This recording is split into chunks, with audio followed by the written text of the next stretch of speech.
ధర్మరాజు గారు అన్నాడు, ఒరేయ్, నీకైనా నాకైనా ఎవరికైనా క్షత్రియుడన్న వాడికి పరమధర్మం ఏమిటంటే బ్రాహ్మణుల్ని గోవుల్ని ముందు రక్షించాలి. ఏమంటే పక్షపాతమా?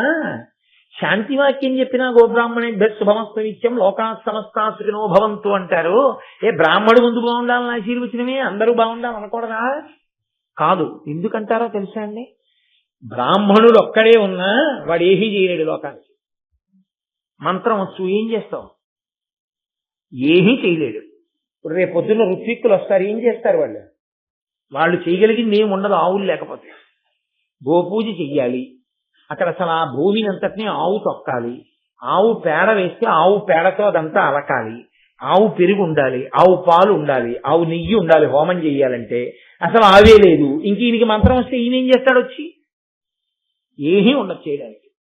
అసలు ముందు గోవు అంటూ ఉంటే ఆ తర్వాత బ్రాహ్మణుడు వచ్చి ఏమైనా చేస్తాడు. గో ఒకటి ఉంది. నీకు నాకు కావలసిన ఉపకారం జరగడానికి మంత్ర సమన్వయం చేసే బ్రాహ్మణుడు లేడు. లోకానికి శాంతి ఎలా వస్తుంది? ఇప్పుడు ఆ బ్రాహ్మణుడు ఉండి తాను కష్టపడి నేర్చుకున్న మంత్రభాగంతో ఈ నీటిలోకి సమిధ వేసి ఈ సమిధ పట్టుకెళ్లి అగ్నిహోత్రంలో వేస్తే అగ్నిహోత్రుడు దేవతలు సంతోషిస్తే ఆ సంతోషం వల్ల మనందరం సంతోషంగా ఉంటాం. కాబట్టి ఇది బ్రాహ్మణుడు చెయ్యాలి. గోవు ముందుండాలి, బ్రాహ్మణుడు ఉండాలి. వీళ్ళిద్దరూ ఉంటే మిగిలిన లోకం అంతా బాగుంటుంది. కాబట్టి గోబ్రాహ్మణేభ్య శుభమస్తు నిత్యం లోకా సమస్తా సుఖినో భవంతు. అసలు మహాభారతంలో రాజ్యం సమస్య అయితే, రాజ్య విభాగము సమస్య అయితే దాన్ని పరిష్కారం చేయడం అసలు కష్టంతో కూడుకున్నది కానీ కాదు.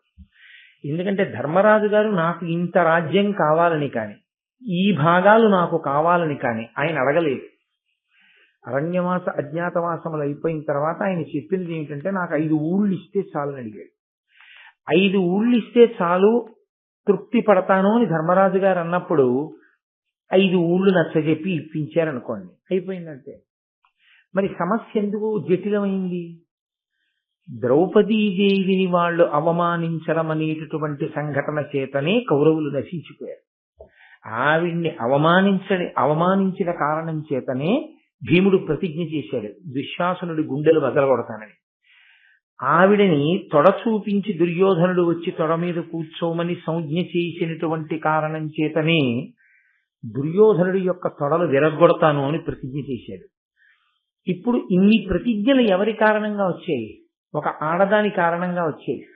ఒక ఆడదాని కారణంగా వచ్చినటువంటి ఈ సమస్యలు పరిష్కారం దేని వల్ల అవుతాయి అంటే ప్రాణాలు పోవడం వల్లే అవుతాయి.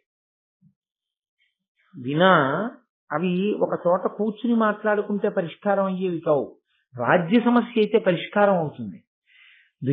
రాజ్య సమస్యని పరిష్కారం చేసేసుకుని దుర్యోధన దుశ్శాసనుల్ని సంహరించలేదనుకోండి, ద్రౌపదీదేవి కురులు ముడి వేసుకోదు. ఆవిడ ఆ కురులు అలాగే విప్పుకుని ఉంటుంది. ఆవిడ కురులు ముడి పడాలి అంటే దుశ్శాసన సంహారం జరిగి తీరాలి. ఇప్పుడు చూడండి, ఎందుకు అంత పీఠముడి పడిపోయింది భారతంలో? ఒకే కారణం. ఆడదాన్ని గౌరవించినా అంత ఉన్నతికి వెడతాడు. ఆడవారి విషయంలో చాలా చులకన భావంతో ప్రవర్తించడం చేతనైనా చిట్ట చివరికి ప్రాణాన్ని పోగొట్టుకోవలసిన స్థితి వస్తుంది. కాబట్టి తస్మాత్ జాగ్రత్త జాగ్రత్త అని భారతం మనకి సందేశాన్ని ఇస్తుంది. కాబట్టి నారద మహర్షి ఏదో చాలా దూరదృష్టితో వచ్చారు. ఎక్కడో ఏదో పెద్ద ప్రమాదం జరగబోతోంది, ఒక ఏర్పాటు ఉండకపోతే ఎక్కడి నుంచో ఒక ఇబ్బంది ఒకటి వస్తుంది. ఆ ఇబ్బంది రాకుండా ఉండాలంటే నారద మహర్షి జోక్యం చేసుకోవాలి. అందుకుని వచ్చారు. ఆయన వచ్చి ఆ పాండవులు 5గురిని కూర్చోపెట్టి మాట్లాడుతున్నారు. వారు కూడా అంత గౌరవించారు, అంత మర్యాదనిచ్చారు. గురువు గారి విషయంలో శాస్త్రం ఒక మర్యాదతో కూడిన మాట చెప్తుంది. గురువు గారు ఆదేశించి కూర్చోమంటే ఏమో కానీ గురువు గారు ఆదేశించినప్పుడు గురువు గారితో సమానంగా ఎప్పుడూ కూర్చోకూడదు. గురువు గారి కన్నా తక్కువలో మాత్రమే కూర్చోవలసి ఉంటుంది. అది దాని వలన గురువు గారికి కొత్తగా ఏదో ఒరిగిపోయిందని మీరు అనుకోకూడదు. ఆ పూజ్య భావన మిమ్మల్ని పెంచుతుంది, పైకెత్తుతుంది. నేను మీతో చాలా మార్లు మనవి చేశాను, ఎవడు పూజని జాగ్రత్తగా చేస్తాడో, ఎవడు పూజ యొక్క అంతరార్థమును గుర్తిరిగి చేస్తాడో వాడు పూజనీయుడవుతాడు. నిన్న భీష్ముడు అదే అంటాడు, ఒకరిని పూజించారు అంటే కారణం ఏమిటి? కేవలము కీర్తి చేతనే పూజిస్తారు. కీర్తి లేనివాడు పూజార్హుడు కాలేడు. ఎక్కడికి వెళ్ళినా గౌరవింపబడడానికి కారణం కేవలము వారు సంపాదించుకున్న కీర్తి కారణంగా ఉంటుంది. శరీరం పడిపోయినా ఆ వ్యక్తికి ఇచ్చేటటువంటి గౌరవం ఆయన శరీరంతో ఉన్నప్పుడు సంపాదించుకున్న కీర్తి కారణమై ఉంటుంది. కాబట్టి అహరహము కీర్తి నశించిపోకుండా ఉండడానికి వీలైన రీతిలో అశిధారావ్రతంగా మనుష్యుడు తన జీవితాన్ని చక్క చేసుకుని చక్కగా ప్రవర్తించవలసి ఉంటుంది. ఆ నడవడిని నేర్చుకోవలసి ఉంటుంది. జాగ్రత్తగా దిద్దుబాటు చేసుకోవాలి. ఆ వినయం, ఆ మర్యాద పాండవుల దగ్గర లేదనుకోండి, వచ్చిన వారు వచ్చినట్టు వెళ్ళిపోతారు నారద మహర్షి. మరి పాత్రతకి అది గుర్తు. నారదుడు చెప్పడానికి వచ్చారు, కానీ పాండవులకు ఆ పాత్రత ఉందా? వాళ్ళు తమ నడవడి చేత నిరూపించుకున్నారు. ఇప్పుడు నారద మహర్షి అన్నారు వాళ్ళని కూర్చోపెట్టి, సర్వధర్మజ్ఞులు ర్వీష పూజ్యులు అన్యోన్య నిత్య సౌహార్దయుతుల అగణిత గుణ యుక్తి బొగడంగా తనువార ఇట్టి మీకేవురకిప్పుడు ద్రుపదసుక ఒక్కతియ ధర్మమతి ధర్మపత్ని అయినది. ఈ క్రమంబు లోకాగమంబులందు విరుద్ధము. ఈ సుందరి కారణంబున మీకు విప్రీతి పుట్టకుండనుండవలయు. ప్రియ సహోదరులు తొల్లి సుందోపసుందులొక్క యువతి కడరి విగ్రహించి అసురవీరులు తమలోన పొడిచి మృత్యు నిలయమునకు చనిరి. ఆయన అన్నారు, ఇన్నాళ్లు మీ ఐదుగురి మధ్య అభిప్రాయ భేదం రావడానికి కారణం లేదు. చాలా సమైక్యంగా ఉన్నారు. రెండు అభిప్రాయ భేదాన్ని తెచ్చుకోవడానికి కారణం లేకపోయినా కల్పించుకుని దెబ్బలాడుకునే వాళ్ళు ఉంటారు. మీ యందు ఆ మనస్థితి లేదు. మీరు విశేషమైనటువంటి సౌహార్దత కలిగినటువంటి వారు. ఒకరి పట్ల ఒకరికి అంతటి ప్రేమ ఉంది ఐదుగురికి. కానీ ఇప్పుడు మీ జీవితాల్లోకి ఒక గొప్ప అదృష్టంతో పాటే ఒక సమస్య కూడా ప్రవేశించింది. గొప్ప సుందరాంగి అయినటువంటి భార్య ఐదుగురికి ఒక్కటే. ఇంకా ఇప్పటికీ ధర్మరాజు గారికి వేరు భార్య లేదు. భీముడు హిడింబని చేసుకున్నా ఆమె కుమారుడితో కలిసి ఉత్తర దిక్కుకు వెళ్ళిపోయింది, హిమాలయాలకి. అప్పటికి ఇంకా అర్జునుడు వేరొక వివాహం చేసుకున్నట్లు కానీ, నకుల సహదేవులు వేరొక వివాహం చేసుకున్నట్లు కానీ లేదు. కాబట్టి ఐదుగురికి ఆమె ఒక్కతే భార్య. ఐదుగురికి ఒక్కతే భార్య అయిన కారణం, ఆ కారణం వల్ల ఏదైనా మీ మధ్య దెబ్బలాట అంటూ వస్తే దాని పరిష్కారము మరణమునందే ఉంటుంది. కాబట్టి ముందరుల మధ్య పగ ఎంత దూరం పెడుతుందంటే చంపుకోవడం, వినా మార్గం లేని స్థితికి వెళ్ళిపోతుంది. మేము అన్నదమ్ములం కదా, అలా ఎందుకు అవుతాం అంటారేమో. పూర్వం ఆడదాని కారణం చేతే సుందోపసుందులనబడేటటువంటి అన్నదమ్ములిద్దరూ ఒకరితో ఒకరు యుద్ధం చేసుకుని పొడుచుకుని చనిపోయారు. కాబట్టి మీ ఐదుగురి జీవితంలో ద్రౌపదీదేవి వలన మీరు దెబ్బలాడుకునే రోజు రాకూడదు. అలా రాకుండా ఉండాలి అంటే మీలో మీకు ఒక కట్టుబాటు, ఒక ఏర్పాటు, ఒక పద్ధతి, ఒక నియమం ఏర్పాటు చేయబడి ఉండాలి. మీరు ధర్మమునకు కట్టుబడేటటువంటి వాళ్ళు కనుక. ఎందుకంటే ఇది అలౌకికమైనటువంటి వివాహం. లోకరీతి ఎలా ఉంటుందో అలా లేదు మీ వివాహం. మీది ఆశ్చర్యజనకమైన వివాహం. కాబట్టి ఇది ఇతరత్ర ఇబ్బందుల్ని ఏ కారణం చేత తేకూడదు. ఇప్పుడు పాండవుల యొక్క మనస్తత్వంలో దోషం ఉందని కాదు, ద్రౌపదీదేవి యొక్క మంచితనంలో దోషం ఉందని కాదు, వారి మధ్య అభిప్రాయ భేదాలు కల్పించడానికి ప్రయత్నం చేసేటటువంటి వ్యక్తులున్నారని నారదుడు గ్రహించారు. నిన్న నల్లా దుర్యోధనుడు చాలా మంది అందగత్తెల్ని పంపించి పాండవుల మనసు ద్రౌపది మీద విరిగిపోయేటట్టు చేయడము, ద్రౌపదీదేవికి పాండవులకి మధ్య ఏదైనా అగాధాన్ని సృష్టించడము చేస్తే వాళ్ళ మనశ్శాంతి నశిస్తుందిగా అన్నాడు. అలా జరగకుండా ఉండాలని నారద మహర్షి బయలుదేరి వచ్చారు. ఆ సుందోపసుందులు ఎవరు అని అడిగారు. పూర్వం దితి కడుపున హిరణ్యకశిపుడు పుట్టాడు. ఆ హిరణ్యకశిపుడికి నికుంభుడు అనే రాక్షసుడు, ఆ నికుంభుడికి సుందోపసుందులు అని ఇద్దరు కొడుకులు. సుందుడు ఉపసుందుడు, వాళ్ళ పేరు సుందోపసుందులు అని కలిపి చెప్తారు. వాళ్ళిద్దరిది ఒక్కటే మాట, అంత అన్యోన్యంగా ఉండేవారు. వాళ్ళు రాక్షసులు కానివ్వండి, ఇంకొకటి కానివ్వండి, అన్నదమ్ములు కలిసి ఉండడం అనేటటువంటి విషయం మాత్రం చాలా గొప్ప విషయం. అది కేవలముగా నోటితో చెప్పడానికి వీలైనంత తేలికైన విషయం మాత్రం ఒక్కనాటికి కాదు. నేను మీతో యథార్థం మనం చేస్తున్నాను. ఏదో ఒక స్థాయి వరకు అన్నదమ్ములు కలిసి ఉండడం గొప్ప విషయం కాదు. చదువుకునే రోజుల్లోనో లేకపోతే పెళ్లిళ్ళు అవ్వకముందో పెళ్లైన కొత్తల్లోనో కలిసి ఉంటారు బాని. చాలా తొందరగా విడిపోయేటటువంటి అనుబంధాలు ఏమైనా ఉంటే అన్నదమ్ముల మధ్యనే కొట్లాట్లు వచ్చేస్తాయి.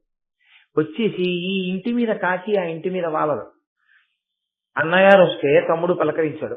తమ్ముడిని పలకరించే ధార్మికుడు అన్నగారైనా ఆయనకు అవకాశం ఉండదు. ఒక్కొక్క చోట ఉండక అన్నదమ్ముల మధ్య పొరపక్షాలు పెరిగిపోతాయి.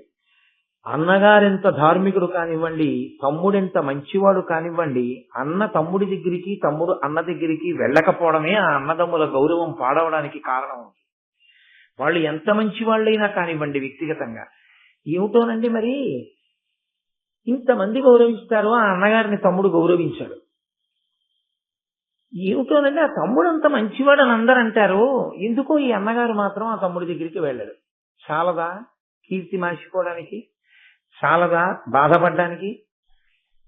ఇది చాలా చిత్రంగా ఉంటుంది. అందులో 50 సంవత్సరములో 60 సంవత్సరములో వచ్చిన తర్వాత దెబ్బలాడుకోవడం అంత అర్ధరహితమైన విషయం లోకంలో ఇంకోటి ఉండదు. ఎందుకంటే స్వతంత్ర్యంగా మనుష్యుడు తన తమ్ముడింటికో తన అన్నగారింటికో వెళ్ళాలి అంటే ఈ రోజుల్లో ఉన్న పరిస్థితిని ఆలోచిస్తే 65 సంవత్సరముల వయస్సు వచ్చే వరకు మాత్రమే అలా వెళ్ళగలడు. ఒంట్లో ఓపిక ఉంటుంది అని మీరు ఊహించగలరు. ఆ పైన ఉంటే అది ఈశ్వరానుగ్రహం. 65 సంవత్సరముల వరకు వెళ్ళగలడు అనుకుంటే 50 ఏళ్ళు వచ్చిన వాడు అన్నదమ్ములతో దెబ్బలాడుకుంటే వాడింక వెళ్ళగలిగినది స్వతంత్రంగా 15 ఏళ్ళు. 15 ఏళ్లలో వీడు 15 ఏళ్ళు వెళ్లి తమ్ముడి దగ్గర కూర్చోడుగా. ఆయన ఊళ్ళో ఉంటాడు, ఈయన ఊళ్ళో ఉంటాడు. ఏడాదికి మహా వెళితే ఒక 5 రోజులు వెళ్తాడు. ఇద్దరూ కలిసి ఉండేది 5 రోజులు ఏడాదికి. 15 75 రోజులు. అంటే ఇంకా ఆ శరీరంతో వాళ్ళు ఉండగా ఒక తల్లి కడుపున ఒక తండ్రి కడుపున పుట్టినందుకు అన్న తమ్ముడు అని పరస్పరం కౌగిలించుకొని సంతోషంగా కూర్చుని, ఒరే అన్నయ్య నీకు దోసకాయ పప్పు ఇష్టం రా అని తమ్ముడు దోసకాయ పప్పు చేయించి ఇద్దరూ కలిసి అన్నం తింటూ సంతోషపడిపోయేటటువంటి మధుర క్షణాలు. దానికి కోట్లక్కర్లేదు. అన్నగారికి ఏది ఇష్టమో తమ్ముడికి తెలుసు, తమ్ముడికి ఏది ఇష్టమో అన్నగారికి తెలుసు. వాళ్ళిద్దరి మధ్య ప్రీతికి కోట్లు లక్షలు వేలు ఖర్చు పెట్టక్కర్లేదు. దానికి ఏ విధమైనటువంటి ప్రత్యేకతలు అక్కర్లేదు. అలా 4 అడుగులేసి వచ్చేటప్పుడు ఒరేయ్ నీకు జామకాయ దోరకాయ ఇష్టమని పట్టుకొచ్చాను రా అని అన్నయ్య ₹1 ఇట్టి పట్టుకొచ్చిన దోర జామకాయని, అన్నయ్య ఎంత గుర్తు పెట్టుకు తెచ్చావన్నయ్య నాకు దోర జామకాయలు ఇష్టమని ఆ తమ్ముడు కొరుక్కు తింటుంటే చూసి మురిసిపోయిన అన్నగారు, అన్నయ్య నీకు దోసకాయ పప్పు ఇష్టమని దోసకాయలు తెప్పించానన్నయ్య 1 అరకిలో, ₹3 పెట్టి తెప్పించిన దోసకాయలతో వేసిన పప్పు అన్నయ్య తింటుంటే మురిసిపోయిన తమ్ముడు, ఆ తల్లిదండ్రులు కట్టుకున్న ఇంటికి మంగళ తోరణాలు. ఆ ఐకమత్యత ఉందే అది కనురాపు కల్పిస్తుంది. బా ఇంత వయసులో చూడండి ఆ అన్నదమ్ములు ఇద్దరు రామలక్ష్మణుల్లో ఎలా ఉంటారో, ఎంత ప్రేమండి ఇద్దరికి. అసలు ఆ తమ్ముడిని ఆయన అలా చూస్తాడు, ఆ అన్నయ్యని ఆయన అంత గౌరవిస్తాడు అంటారు. అలా అన్నదమ్ములు అనిపించుకోవడం చాలా చాలా గొప్ప విషయం. కొట్టుకు చచ్చిపోవడానికి పెద్ద కారణాలు ఎందుకండి? ఏమీ అక్కర్లేదు. అసలు ఏ కారణానికి అన్నయ్య మొహం తమ్ముడు చూడడో తెలియదు, ఏ కారణానికి తమ్ముడు అన్నయ్యను రానివ్వడో తెలియదు. అలా లేవు కొన్ని జీవితాలు ఉంటాయి. అది శోభస్కరం కాదు, అది మంగళప్రదం కాదు, అది గర్వంగా చెప్పుకోవడానికి తగిన లక్షణం కాదు. అది ఎప్పుడైనా తలుచుకున్నప్పుడు గుండెల్లో గుచ్చుకున్న ముళ్ళు. కానీ అన్నదమ్ములు కలిసి ఉండడం చాలా సౌభాగ్యహేతువు.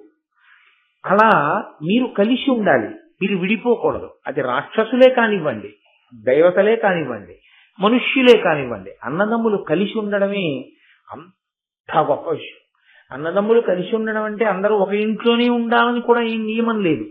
ఎవరి ఇంట వారున్నా ఎవరి ఊర్లో వారున్నా కలుసుకున్నప్పుడు ఆ ఆప్యాయతతో కలుసుకోగలిగితే చాలు. ఆ పరిమితిలో వాళ్ళు అలా ఆనందించగలిగిన చాలా సంతోషం. కాబట్టి సుందోపసుందులు రాక్షసులు కావచ్చు, కానీ వాళ్ళ ఐకమత్యత చూడండి. ఇంత ఐకమత్యత కలిగిన సుందోపసుందులు ఒక చిత్రమైన మాట అన్నారు. వాళ్ళు అన్నారు, అసలు లోకంలో అనన్య సాధ్యమైనటువంటి వైభవాన్ని పొందాలి అంటే అది దేని చేత సాధ్యం కాదు, కేవలము తపస్సు చేత మాత్రమే సాధ్యం. ఇది చాలా పెద్ద మాట సుమండి. సుందోపసుందులు రాక్షసులైతే కావచ్చు, కానీ వాళ్ళు చాలా పెద్ద మాట అన్నారు. అసలు ఈ శరీరంతో వచ్చిన వాడు మళ్ళీ ఈ శరీరంలోకి వెళ్లకుండా ఉండాలి అంటే పెట్టవలసిన పెట్టుబడి శరీరమే. మీరు ఆలోచించండి. ఈ శరీరంతో వచ్చాడు, ఇంకొకసారి శరీరంలోకి వెళ్ళకూడదు అనుకున్నాడు, అంటే మోక్షం కావాలి. ఇప్పుడు వాడు దేన్ని పెట్టుబడి పెట్టాలి? ఈ శరీరాన్నే పెట్టుబడి పెట్టాలి. పెట్టి శీతాకాలం అని చూడకుండా తలస్నానం చేయాలి, వేసవి కాలం అని చూడకుండా కాళ్ళు కాలుతున్నా శ్రీకాళహస్తిలో తడబడకుండా ప్రదక్షిణం చేయగలగాలి. ఈ శరీరం డసిపోతోంది, ఈ శరీరానికి ఇబ్బంది వచ్చేస్తోంది, ఈ శరీరం ఏమైపోతుందో అని బెంగ పెట్టేసుకున్నవాడు అసలు ఈ శరీరాన్ని పెట్టుబడి పెట్టకుండా ఈశ్వరుణ్ణి ఎలా చేరుకుంటాడు? కుదరదు. చాలా లాభం రావాలనుకున్న వ్యాపారస్తుడు ముందు తన ఇంట్లో ఉన్న డబ్బు తీసే పెట్టుబడి పెట్టాలి. మా ఇంట్లో డబ్బులు పెట్టుబడి పెట్టండి, నాకు లక్షలు కావాలండి అన్నవాడికి ఎలా వస్తాయి లక్షలు? రావు. ముందు తన ఇంట్లో బీరువాలోంచి డబ్బులు తీసుకొచ్చి పెట్టుబడి పెట్టాలి. ఈశ్వరానుగ్రహం కావాలనుకున్నవాడు ముందు దీంతోనే ధర్మాచరణం చేయవలసి ఉంటుంది. దీనికి భోగం కావాలి అనుకుంటే, నువ్వు ఐశ్వర్యం పొందాలి అనుకుంటే దీనితోనే నువ్వు పుణ్యం చేయవలసి ఉంటుంది. దీనితో పుణ్యం చేయడంలో అంతర్భాగంగా ఇది ఖేదపడుతుంది. ఇది ఇబ్బంది పడకుండా పుణ్య సాధన సాధ్యం కాదు. ఏ కష్టమూ పడకుండా నువ్వు ఈశ్వరుడి యొక్క అనుగ్రహాన్ని పొందేద్దాము అంటే అది అంత తేలికైనటువంటి విషయం కాదు. కాబట్టి ఆయన అన్నాడు, అనితర సాధ్యమైన భోగమునకు కాని, లేదా అసలు సృష్టిలో ఏదైనా మహోత్కృష్టమైన కోరిక తీరడానికి కాని హేతు ఒక్కటే, తపస్సు చెయ్యగలుగుటయే. తపించాలి ఈశ్వరుడి గురించి. కాబట్టి ఒరే తమ్ముడు, మనం గొప్ప కోరికలు కోరుదాం, వాటి కోసం తపస్సు చేద్దాం, వస్తావా అన్నాడు. అన్న ఏం చెప్తే తమ్ముడు కదా, కాబట్టి అలాగే అన్నయ్య అన్నాడు. ఇద్దరూ కలిశారు, వింధ్య పర్వతం యొక్క గుహలోకి వెళ్ళారు. ఎంత తపస్సు చేశారో తెలుసా అండి? ఈ శరీరము దేని నుంచి విముఖంగా ఉంటే భోగం అని పిలుస్తుందో దానికి అనుకూలంగా పెట్టి ఖేదం కల్పించారు.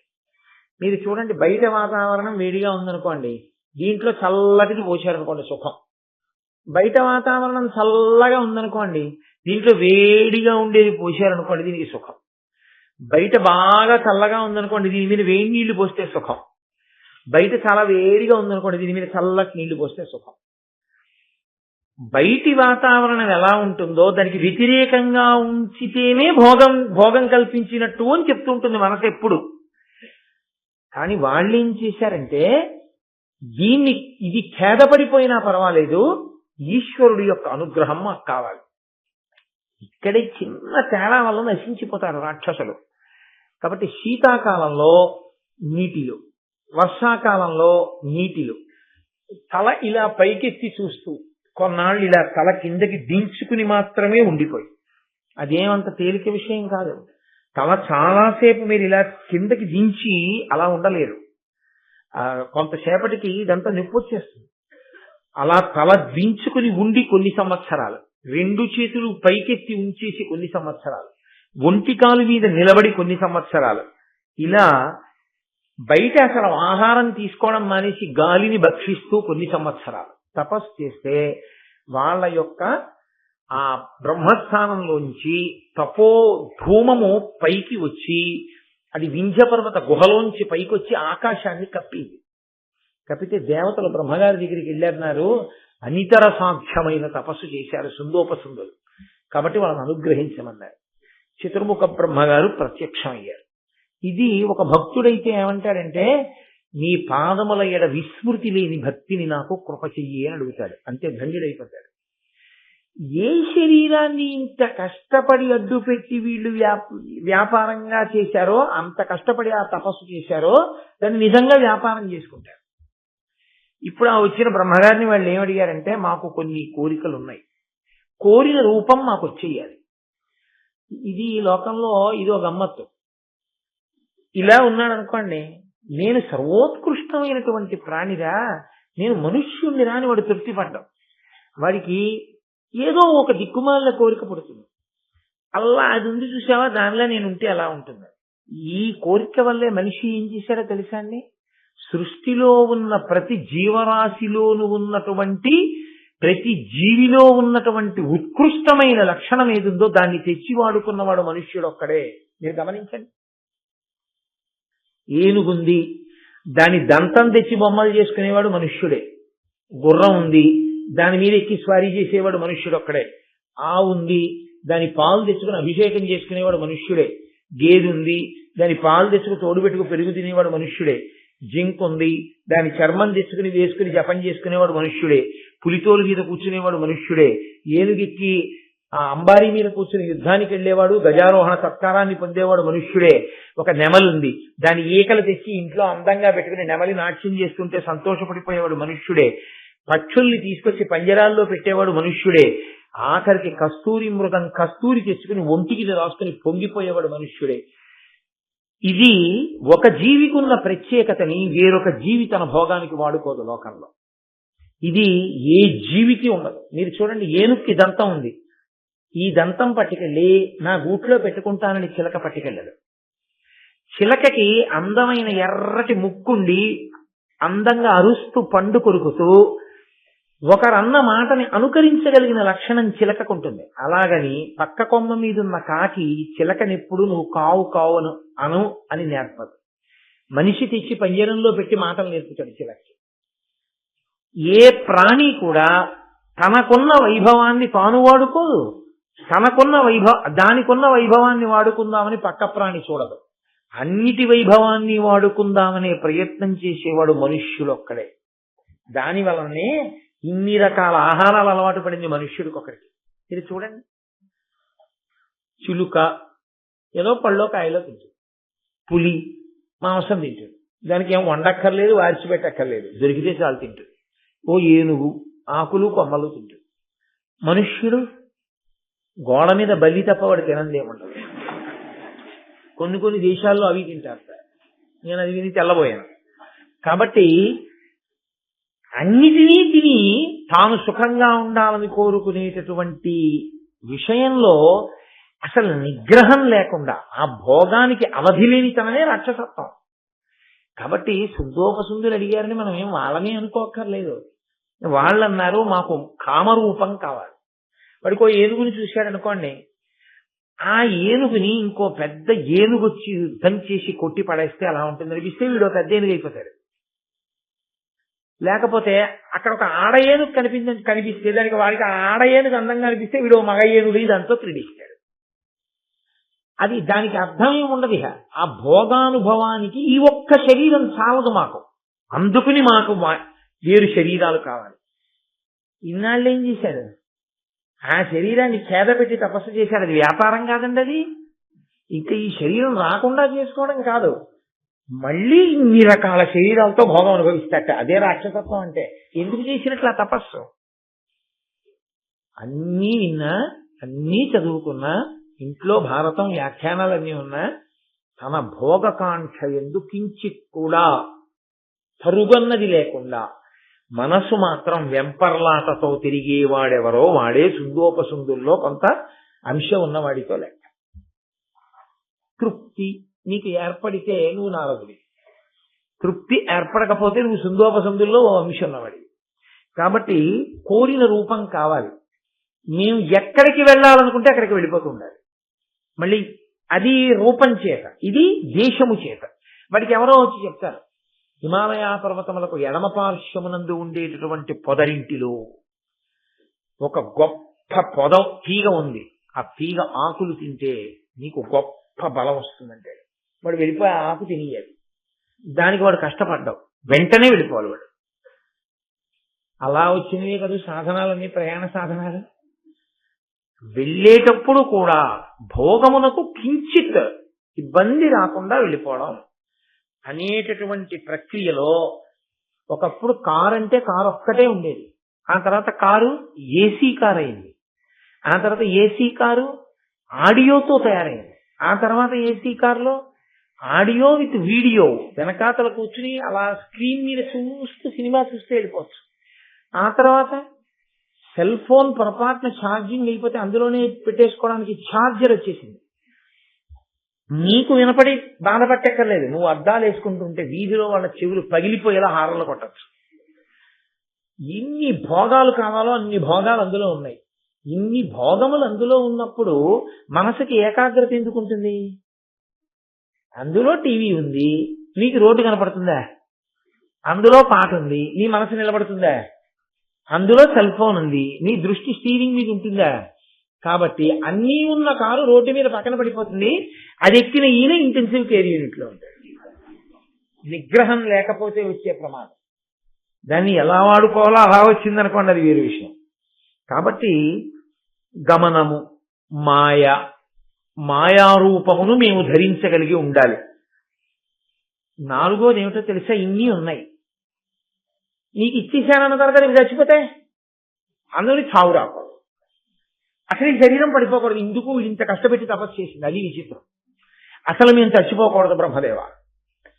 ఆయన అన్నాడు, అలా కుదరదలేవయ్యా, చచ్చిపోకపోవడం అన్నది వదిలేయి, అసలు ఇవ్వలేరు ఎవరది, అది ప్రకృతి పరిణామం, పడిపోవాలి ప్రతి ప్రాణి కూడా. కానీ ముందు 3 ఇస్తాను, తీసుకో అంతే. వాడికి ఇంకేం కావాలండి 3 ఇచ్చేస్తే? ఉత్తర క్షణం ఎక్కడెక్కడ ఉన్న భోగములను అనుభవించాలి. అన్ని భోగముల కన్నా ఎక్కువ భోగములు ఎక్కువ ఉంటాయి అంటే స్వర్గలోకంలో ఉంటాయి. అందుకని వీళ్ళందరూ ఎప్పుడు ఎక్కడికి పోతారంటే స్వర్గలోకం మీద దాడికి పోతారు రాక్షసులందరూ. కాబట్టి ఆ స్వర్గలోకం మీదకి వెళ్ళాడు, అందరినీ ఇబ్బంది పెట్టేశాడు. ఎవరైనా ఒకవేళ వేదము అన్నా, ఈశ్వరుడు అన్నా, యజ్ఞము అన్నా, యాగము అన్నా వాళ్ళని పట్టారు, బంధించారు, తీసుకొచ్చారు, కారాగారంలో పెట్టేశారు. నాకన్నా ఈశ్వరుడు ఎవడన్నాడు. ఇంకా దాంతో వ్యక్తి పూజ మొదలు పెట్టాడు, నానా అల్లరి పెట్టడం మొదలు పెట్టాడు. ఆఖరికి వాడి కోరిక ఎంత దూరం వెళ్ళిపోయిందంటే, వాడు అరణ్యంలో ఏనుగుల మధ్య ఏనుగై, పులుల మధ్య పులై, సింహాల మధ్య సింహమై వాటిని కూడా బాధపెట్టేవాడు. నేను యథార్థం చెప్తున్నాను, భారతంలో ఉంది, మీరు కావాలంటే చదవండి. కాబట్టి వీడికి ఉన్న శక్తులన్నీ ఎందుకు పనికి వచ్చాయంటే వీళ్ళు తప్ప మిగిలిన వాళ్ళని బాధ పెట్టడానికి పనికి వచ్చాయి. ఆ స్థితిలో దేవతలందరూ వెళ్ళి బ్రహ్మగారికి చెప్పారు, అయ్యా వీళ్ళిద్దరు ఎలా చచ్చిపోతారు, అసలు వీళ్ళిద్దరు చచ్చిపోయే మార్గం ఏమైనా ఉందా అన్నారు. బ్రహ్మగారు ఒకసారి ఆలోచించి ఆయన అన్నాడు, విశ్వకర్మ దేవతల యొక్క శిల్పి, ఆయన్ని పిలిచి లోకంలో ఇప్పటి వరకు లేనటువంటి గొప్ప అందగత్తెని సృజించు. ఆయన తిలానుమణికోటి సంఘటిత దివ్య దేహంబుతో తిలోత్తమ అనంగ ఒక్క యువతీ లలామంబు ఉత్పలాక్షినరించే సర్వగుణభాసి రూప క్రియా కళావిదుడు విశ్వకర్మ తన కౌశలం వెర్పడన్. ఆయన రత్నాలలో నువ్వు గింజలంతంత ఉండేటటువంటి రత్నములను కొన్నిటిని తీసుకుని ఆ నువ్వు గింజల్లాంటి రత్నాలతో ఆ తేజస్సుతో ఒక స్త్రీని సృజించాడు. ఇప్పుడు ఆమె సౌందర్యం ఎలా ఉందంటే, ఆమె బ్రహ్మగారికి ప్రదక్షిణం చేద్దామని ప్రదక్షిణం చేస్తోంది. బ్రహ్మగారికి ముందు తలకాయ ఒకటి ఉంది. అప్పుడు ఆయన ఇలా చూశాడు, చూసి అయ్య బాబోయ్, ఏదో అందగత్తిని సృజించమంటే ఇంత అందగత్తిని సృజించాడేమిటని, బ్రహ్మగారంతటి వాడు నేనెప్పుడూ చేయలేదు ఇలాంటి సృష్టి, ఇంత గొప్ప సృష్టి అని ఆవిడ ప్రదక్షిణం చేస్తుంటే సృష్టికర్త తెల్లబోయాడు, ఇలాంటి స్త్రీని ఎలా సృష్టించాడని. అప్పుడు ఒక్క ముఖం 4 ముఖాలైంది ఆవిడ్ని చూడటంలో. ఇంద్రుడు ఆవిడ్ని చూడడానికి 2 కళ్ళు చాలవని ఒళ్ళు 1000 కన్నులు చేసుకున్నట్టు. అంత అందగత్తెని సృజించి బ్రహ్మగారు అన్నారు, వాళ్ళకేం వికారం ఏం లేదు, ఆ చూడటం చేత అభినందించారు సృష్టి. విశ్వకర్మని అభినందించి అమ్మాయి నువ్వు వెళ్ళి సుందోపసుందుల మధ్య విభేదాన్ని కల్పించు, వాళ్ళిద్దరూ మరణించేటట్టు చెయ్యి అన్నారు. ఆజ్ఞ అని ఆవిడ సుందోపసుందుల దగ్గరికి వెళ్ళింది. వాళ్ళిద్దరూ ఆవిడ్ని చూడగానే, రాక్షస బుద్ధి కదండి అది, దేవతా బుద్ధి, అభినందించి విడిచిపెడతారు. రాక్షస బుద్ధి ఏమిటంటే వెంటనే తమదైపోవాలి, తాము అనుభవించాలి. కాబట్టి వాళ్ళన్నారు, ఇద్దరూ ఏకకాలంలో నువ్వు నాకు భార్యవికా అన్నారు. వెంటనే ఆవిడండి, సుందరి మా ఇద్దరిలో ఇందెవ్వరి వలతు చెప్పు మీ అనప్పుడు పూర్ణేందుముఖి వారి కను మీ అందెవ్వడు ఒడిచి ఒడుచు అతనిది వలతు. నాకు భార్య అంటే నాకు భార్య అని ఇద్దరు అంటుంటే ఆవిడంది, ఇద్దరికి భార్యను ఎలా అవుతానయ్యా, మీ ఇద్దరు పరాక్రమం చూపించండి, ఇద్దరిలో ఎవరు పరాక్రమవంతులై మిగిలిపోతారో వాళ్ళని వివాహం చేసుకుంటారు అంతే. ఇన్నాళ్ళు వాళ్ళిద్దరూ ప్రతీదీ కలిసే అనుభవించారు, కలిసే ఉన్నారు సంతోషంగా తపస్సు దగ్గర నుంచి. ఇప్పుడు ఆ వచ్చిన తిలోత్తమ కోసం వీళ్ళిద్దరూ యుద్ధం మొదలుపెట్టి ఒకళ్ళనొకళ్ళు దారుణంగా కొట్టుకుని పొడుచుకుని ఇద్దరు కలిసి ఒకేసారి చచ్చిపోయారు. ఆ తిలోత్తమ బ్రహ్మలోకానికి వెళ్ళిపోయింది. ఎవరు చెప్తున్నారు ఈ కథ? నారద మహర్షి చెప్తున్నారు. ఎవరితో చెప్తున్నారు? పాండవులతో చెప్తున్నారు. ఎందుకు చెప్తున్నారు? ఎంతటి తపోనిష్టాగరిష్ఠులైనా, ఎంత ధర్మం తెలిసిన వాళ్ళైనా, ఎంత ఐకమత్యం ఉన్న వాళ్ళైనా స్త్రీ కారణంగా ఇబ్బందులను కొని తెచ్చుకుంటూ ఉంటారు. మీకు 5 మధ్య సమైక్యత ఉంది, కానీ ఒక్కతే భార్య. దీని వలన రాబోయే కాలంలో ప్రమాదం ఏర్పడే అవకాశం ఉంటుంది. ఎప్పుడైనా ఇబ్బంది రావచ్చు. కాబట్టి మీరు ఒక నియమం చేసుకోండి. అనిన నారద మహాముని పల్కు చేకొని తమలో ఒడంబడి విమల బుద్ధి ఏవురయందును ద్రోవది ప్రీతితో ఒక్కొక్క ఇంట తానొక్క 7 క్రమముననుండను కమలాక్షి ఎవ్వరి ఇంట తానుండే ఇంటి వలన పెరవారు చనకుండా ఎరుగక చనిరేని వెలయగ 12 నెలలు తీర్థసేవ చేయుచును విశేష వ్రతంబులు ధీరవృత్తి చలుపువారుగాను సన్మునీంద్రునొద్ద సమయంబు చేసిరి రాజనుతులు పాండు రాజసుతులు. వాళ్ళు బుద్ధి కలిగిన వాళ్ళు, ధర్మాత్ములు కాబట్టి పెద్దలు చెప్పిన మాట వాళ్ళు వింటారు. కాబట్టి వాళ్ళు 5 కూర్చుని ఎందుకు చెప్పాడో నారదుడు మహాత్ముడు, ఏ దెబ్బలాటాలు ఏం జరిగి మధ్యలో ఈయన పెద్దరికం ఏంటి అనలేదు. వాళ్ళు పెద్ద ఆయన వచ్చి చెప్పారు గురువు గారు. కాబట్టి మనం ఒక ఒడంబడిక చేసుకుందాం.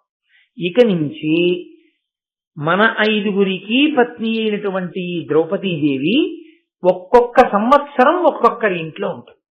ధర్మరాజు గారి ఇంట్లో ఉన్నప్పుడు మిగిలిన 4 ధర్మరాజు గారితో కలిసి ఉండగా, ఆవిడితో మాట్లాడుతున్నా, ఆవిడితో కలిసి ఎక్కడికన్నా వెళుతున్నా, కలిసి ఆ ఇంట్లో విహరిస్తున్నా, కలిసి ఆఖరికి ఓ గదిలో నిలబడున్నా, మిగిలిన 4 పొరపాటున కూడా వెళ్ళి చూడకూడదు. ఒకవేళ అలా చూస్తే 12 నెలలు తీర్థయాత్రకి వెళ్ళాలి. అది పాపము కింద భావన చేద్దాం. చేసి తత్పాప పరిహారార్థం 12 నెలలు వెళ్ళాలి. సంస్కృత భారతంలో 12 సంవత్సరాలు వ్యాసుల వారు పెట్టిన నియమం. నన్నయ్య గారు ఆంధ్రీకరించినప్పుడు దాన్ని 12 నెలలుగా మార్చారు. కాబట్టి 12 నెలలు మనం అలాంటి నియమం పెట్టుకున్నాం. ఒక్కొక్కరింట 12 నెలలు ఉంటుంది ద్రౌపదీదేవి. అలాగే తప్పకుండా అంగీకారం. కాబట్టి ఆవిడ ధర్మరాజు గారి ఇంట్లో ఉండి చక్కగా సంతోషంగా జీవితాలు గడిచిపోతున్నాయి. మిగిలిన 4 తమ్ములు వేరొక చోట ఉన్నారు. ఎప్పుడైనా ధర్మరాజు గారితో మాట్లాడవలసి వస్తే వాళ్ళ సమావేశ మందిరం వేరే ఉండేది తప్ప ద్రౌపదీదేవితో కలిసి ఆయన ఉన్న ఇంటికి వెళ్ళేవారు కాదు. కానీ ఒకానొకప్పుడు ఒక విచిత్రమైనటువంటి పరిస్థితి ఏర్పడింది. ఒక బ్రాహ్మణుని యొక్క ఆవుల్ని, దూడల్ని దొంగలు ఎత్తుకుపోయారు. అవి హోమధేనువులు. అంటే అందులో దాని వలన వచ్చేటటువంటి పాలు తదితర పదార్థముల చేత ఆయన హోమాన్ని చేస్తాడు. హోమము అంటే అగ్నిని ఆరాధన చేస్తాడు.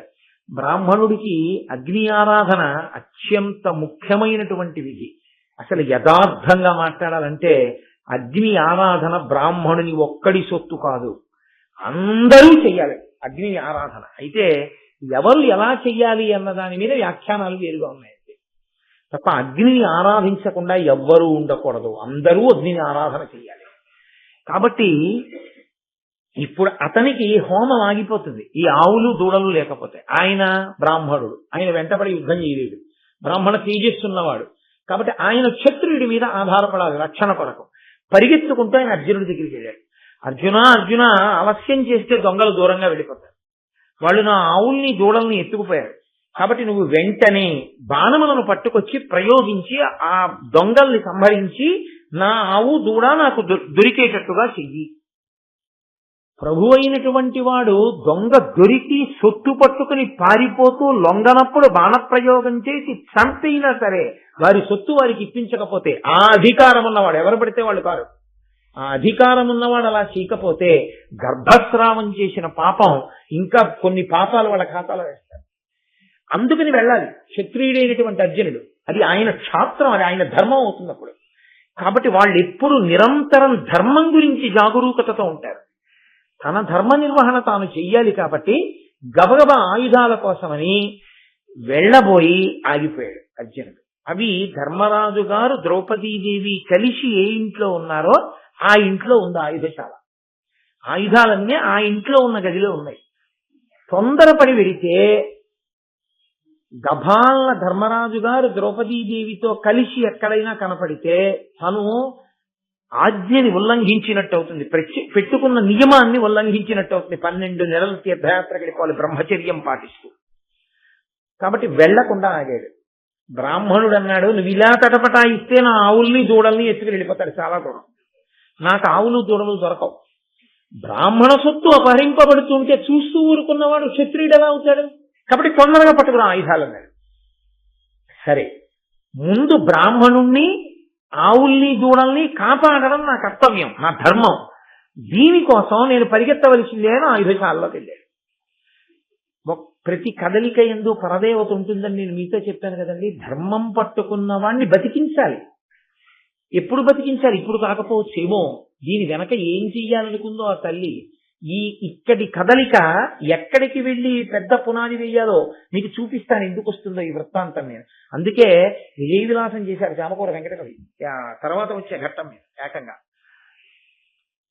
ఏమి పద్యాలు హుటాహుటిన్ హలాయుడుండహో మహోగ్రుడైతనంతటా నడిప్పుడి విధం బెరింగి వచ్చనో ఘటాఘుటీల నెల్ల త్రోవ గట్టి పట్ట బంచనో అంటూ చాలా గొప్ప పద్యాలు ఆ చామకూర వెంకటకవి గారి విజయ విలాసంలో. అటువంటి అర్జునుడు గబగబా ఆయుధశాలలోకి వెళ్ళాడు. ధనస్సు బాణాలు తెచ్చుకున్నారు. అక్కడే నించునున్నారు ధర్మరాజు గారు ద్రౌపది.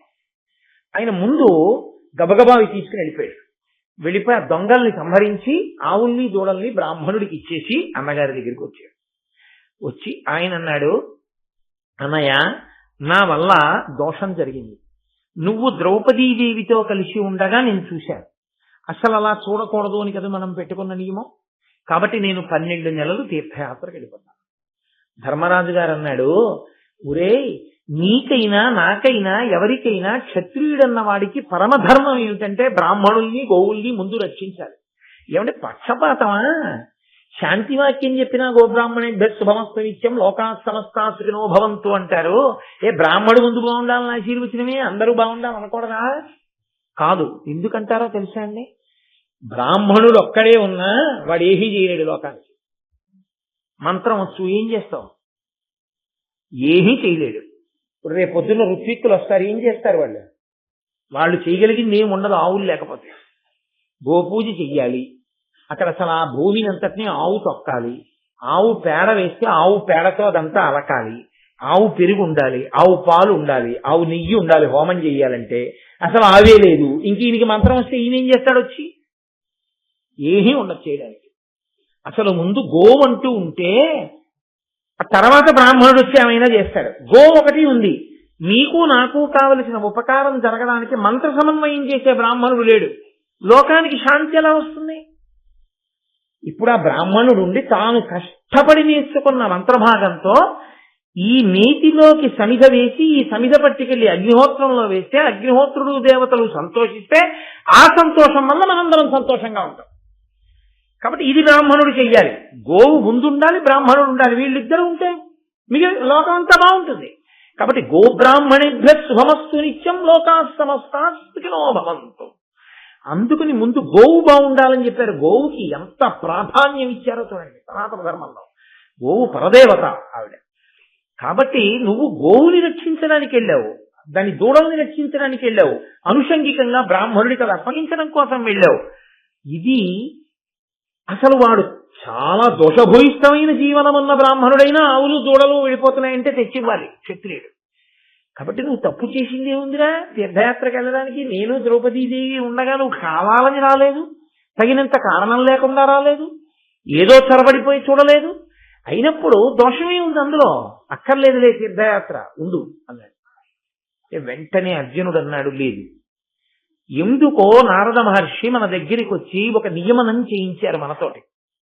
అది ఏ కారణానికైనా కానీ, ఎందుకు తప్పు జరిగింది అన్నదానికి ప్రాయశ్చిత్తం చేసుకున్నవాడు, తప్పు జరిగిందని ఒప్పుకున్నవాడు గొప్పవాడు. కానీ తప్పెందుకు జరిగిందో కారణాలు చెప్పి ప్రాయశ్చిత్తం వదిలేసుకుని తప్పెందుకు చెయ్యొచ్చని సమర్థించుకు తిరిగిన వాడు ధర్మాత్ముడు ఎందుకు అవుతాడన్నాయా?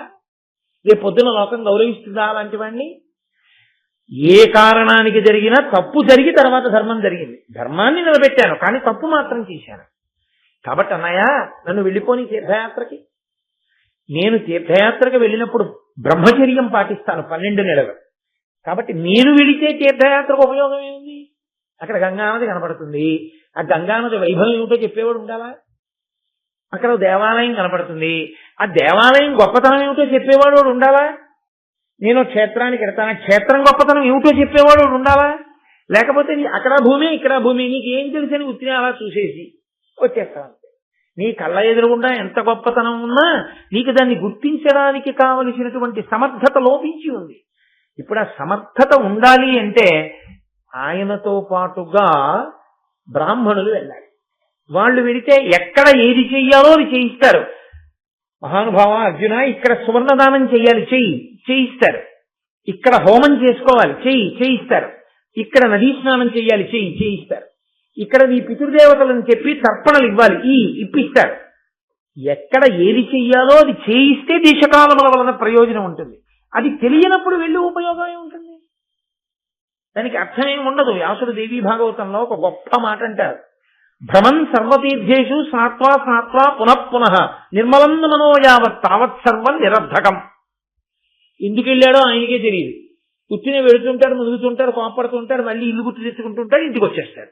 ఎక్కడికి వెళ్ళారండి అన్నాడు అనుకోండి, వెళ్ళాను కానండి మీరు అలా అయితే హఠాత్తుగా నేనేం చెప్తానంటాడు. అక్కడ ఏం చూశారన్నారు అనుకోండి, అది తెలియదు. పోనీ చూశారా అన్నారు అనుకోండి, ఉండండి చెప్తానంటాడు అని వాళ్ళు ఆవిండి పిలుస్తాడు. ఏదైనా చూసామా మనం, ఇవన్నీ అంటున్నారు అంటాడు. ఆఖరణ ఏమంటాడంటే, ఈ మాట మీరు ఎడితే చెప్పండి మీతో వస్తానంటాడు.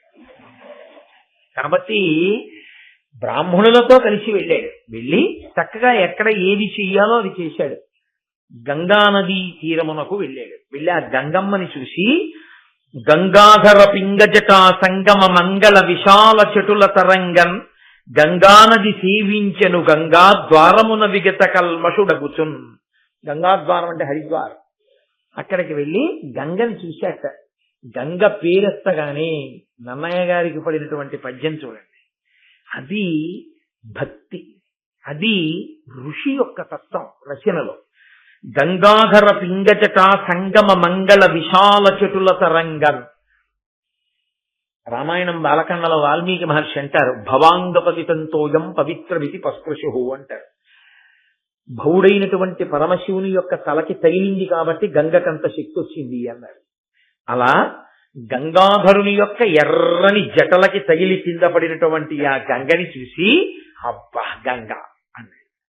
అసలు ఏమిటో కానండి, అసలు ఆ గంగ అనేటప్పటికీ కుంభాభిషేకం ఇవ్వగానే ఒక్కసారి కాశీ వెళ్ళిపోదాం ఏమిటనిపిస్తుంది. అసలు ఆ గంగా మీరు ఆలోచించండి. ఇప్పుడు ఇవాళ సభంతా అయిపోయిన తర్వాత మీ అందరి మీద గంగ చల్లుతాక అన్నారనుకోండి, ఎంత పొంగిపోతారో. ఎన్నో నదులు ఉండొచ్చు, నేను తక్కువ చేసి మాట్లాడలేదు. కానీ గంగయే. శంకర భగవత్పాదులంతటి వారు గంగాష్టకం అని గంగ మీద అష్టకం చేశారు.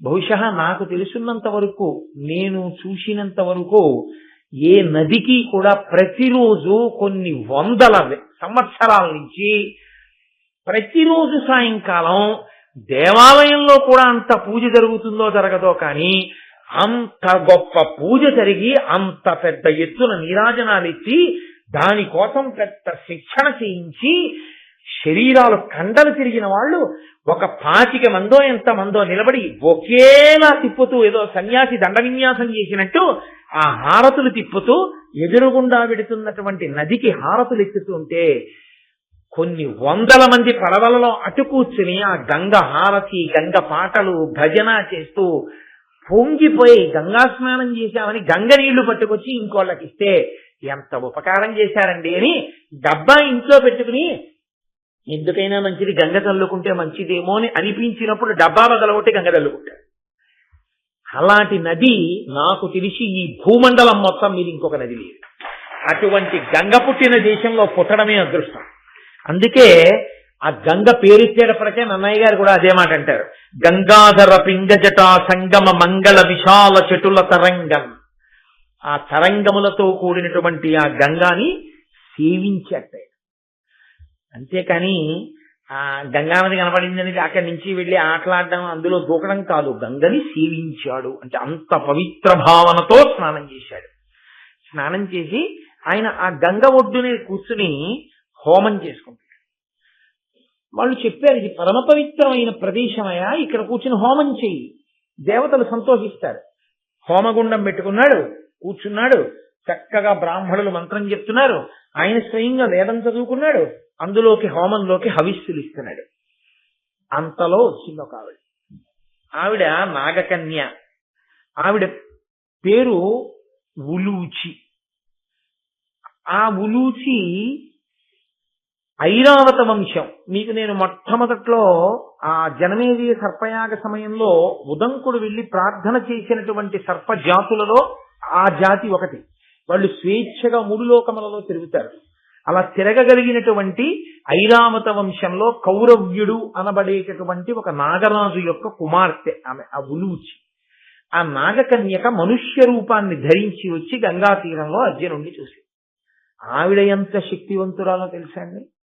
ఆవిడ ఉత్తర క్షణంలో అర్జునుడు హోమం చేస్తున్న హోమగుండాన్ని కలిపి మాయం చేసి ఇద్దరినీ కలిపి తన మేడలోకి తీసుకెళ్ళిపోయాడు. ఆయన ఇలా స్వాహ అని చూసేటప్పటికి మేడలో ఉన్నాడు. కానీ గొప్పతనం ఏమిటో తెలుసా అండి, పక్కన నిలబడి ఉలూచి చూస్తాను. ఈయన ఏమిట్రా గంగ ఒడ్డున కాశీలో హోమం చేస్తున్నావాడిని ఇంత మేడలోకి వచ్చాను ఏమిటని ఇలా తల తిప్పాడు. ఉలూచి తనని తాగేస్తున్నట్లు చూస్తోంది. ఆయన ఒక నవ్వు నవ్వాడు. ఆయన లేవలేదు హోమం దగ్గర నుంచి. ఆయన హోమం పూర్తి చేశాడు. అది వాళ్ళ ధర్మం. ఇది మేడేమిటి, అల్లరేమిటి, తీసుకురావడం ఏమిటి, నువ్వెవరు, ఈ ప్రశ్న వేయలేదు హోమాన్ని ఆపి. ఆయన హోమాన్ని ముందు పూర్తి చేశాడు. భారతం చదువుకున్న వాడిలో ఒక మార్పు రావాలి. మనము చేస్తాం సత్యనారాయణ వ్రతం. మీరు ఎప్పుడైనా సత్యనారాయణ వ్రతాలు జరిగిన ప్రదేశాలకు వెళ్ళండి, మీకు చాలా బాధ కలుగుతుంది. కొన్ని చోట్ల సత్యనారాయణ వ్రత మంటపం ఉంటుంది అక్కడ. అందులో అష్టదిక్పాలకులు ఉంటారు. అందులో సార్వభౌముడైన సత్యనారాయణుడు ఉంటాడు.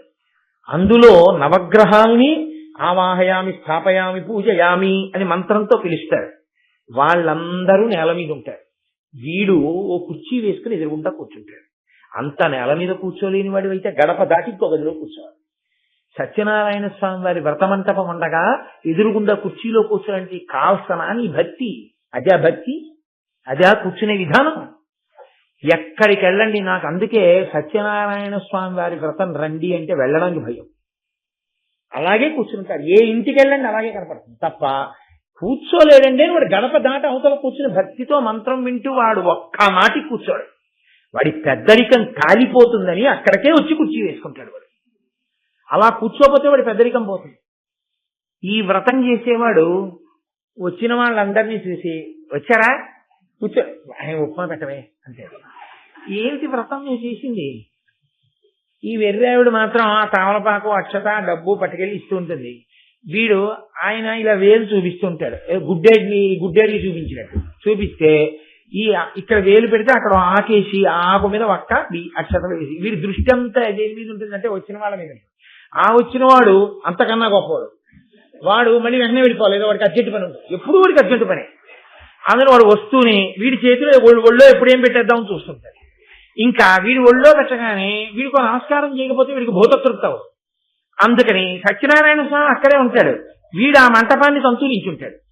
వీడు ఏమంటే కొంచెం పక్కకి పెట్టండి కాళ్ళు అండవు. మంటపం తంతున్న వాడి కాళ్ళకి వీడు దండం పెడతాడు. సత్యనారాయణ స్వామి వారు వీడి కోరికలన్నీ తీర్చేయాలి.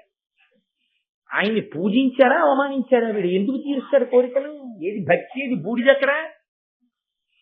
ఒక పని చేస్తే సాశ్రద్ధ కవితా సిద్ధి యయా వస్తూపలభ్యతే అంటారు శంకరాచార్యుల వారు. నువ్వు ఒక పని చేస్తే దాని యందు మగ్నుడవు కావాలి. శ్రద్ధతో చెయ్యాలి. ఆ శ్రద్ధ లేకుండా, ఆ ఆస్తిక్య బుద్ధి లేకుండా ఏదో చేస్తున్నామని చేసేటటువంటి పూజలు, ఏదో చేస్తున్నామనేటటువంటి భగవత్ సంబంధమైన కార్యాలు పరమ అసహ్యంగా ఉంటాయి. అవి తంతు కింద ఉంటాయి కానీ భక్తితో చేసేటటువంటి ఈశ్వర క్రియాకలాపం కింద ఉండవు. అది అర్జున భక్తి అంటే. అకస్మాత్తుగా మేడలోకి మార్చేసిన ఆవిడ ఆయన హోమమే పూర్తి చేశాడు.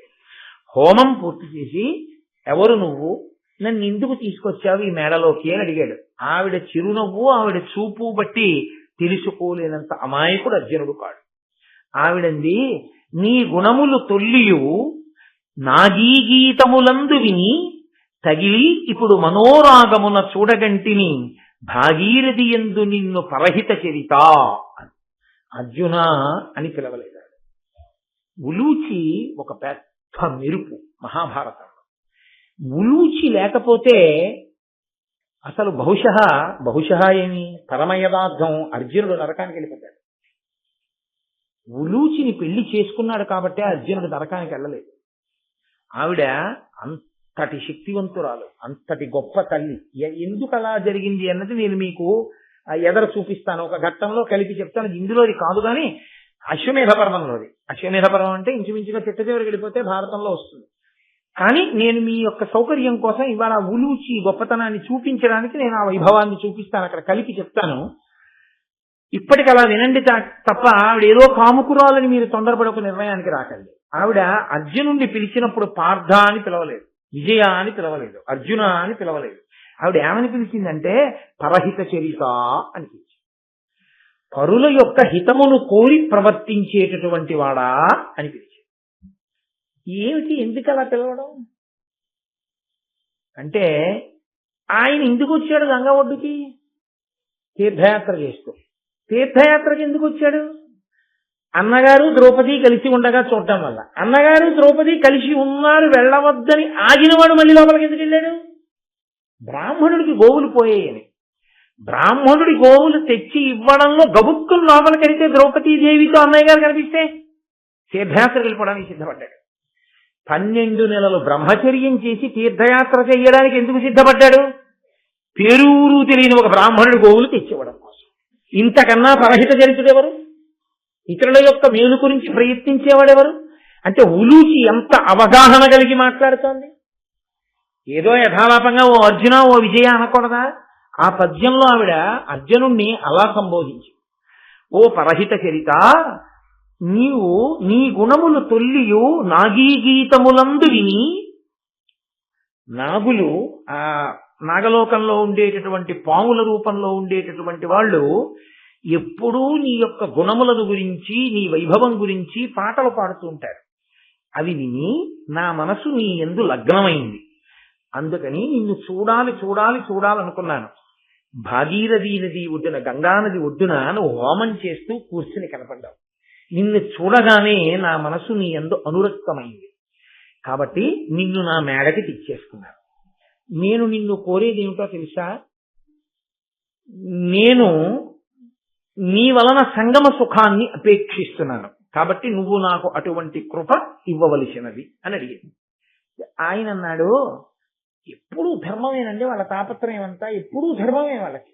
అర్జునుడు అన్నాడు, ద్వాదశమాసిక వ్రతము సలుపుదు తరుణి మా ఎన్న ఆదేశమున చేసి సర్వతీర్థములాడుచు బ్రహ్మవాదుల సంగతి బ్రహ్మచర్య సువ్రతుడనయ్యుండి నీదు మనోరథమిట్లు సలుపంగా నేర్తునేనిప్పుడు.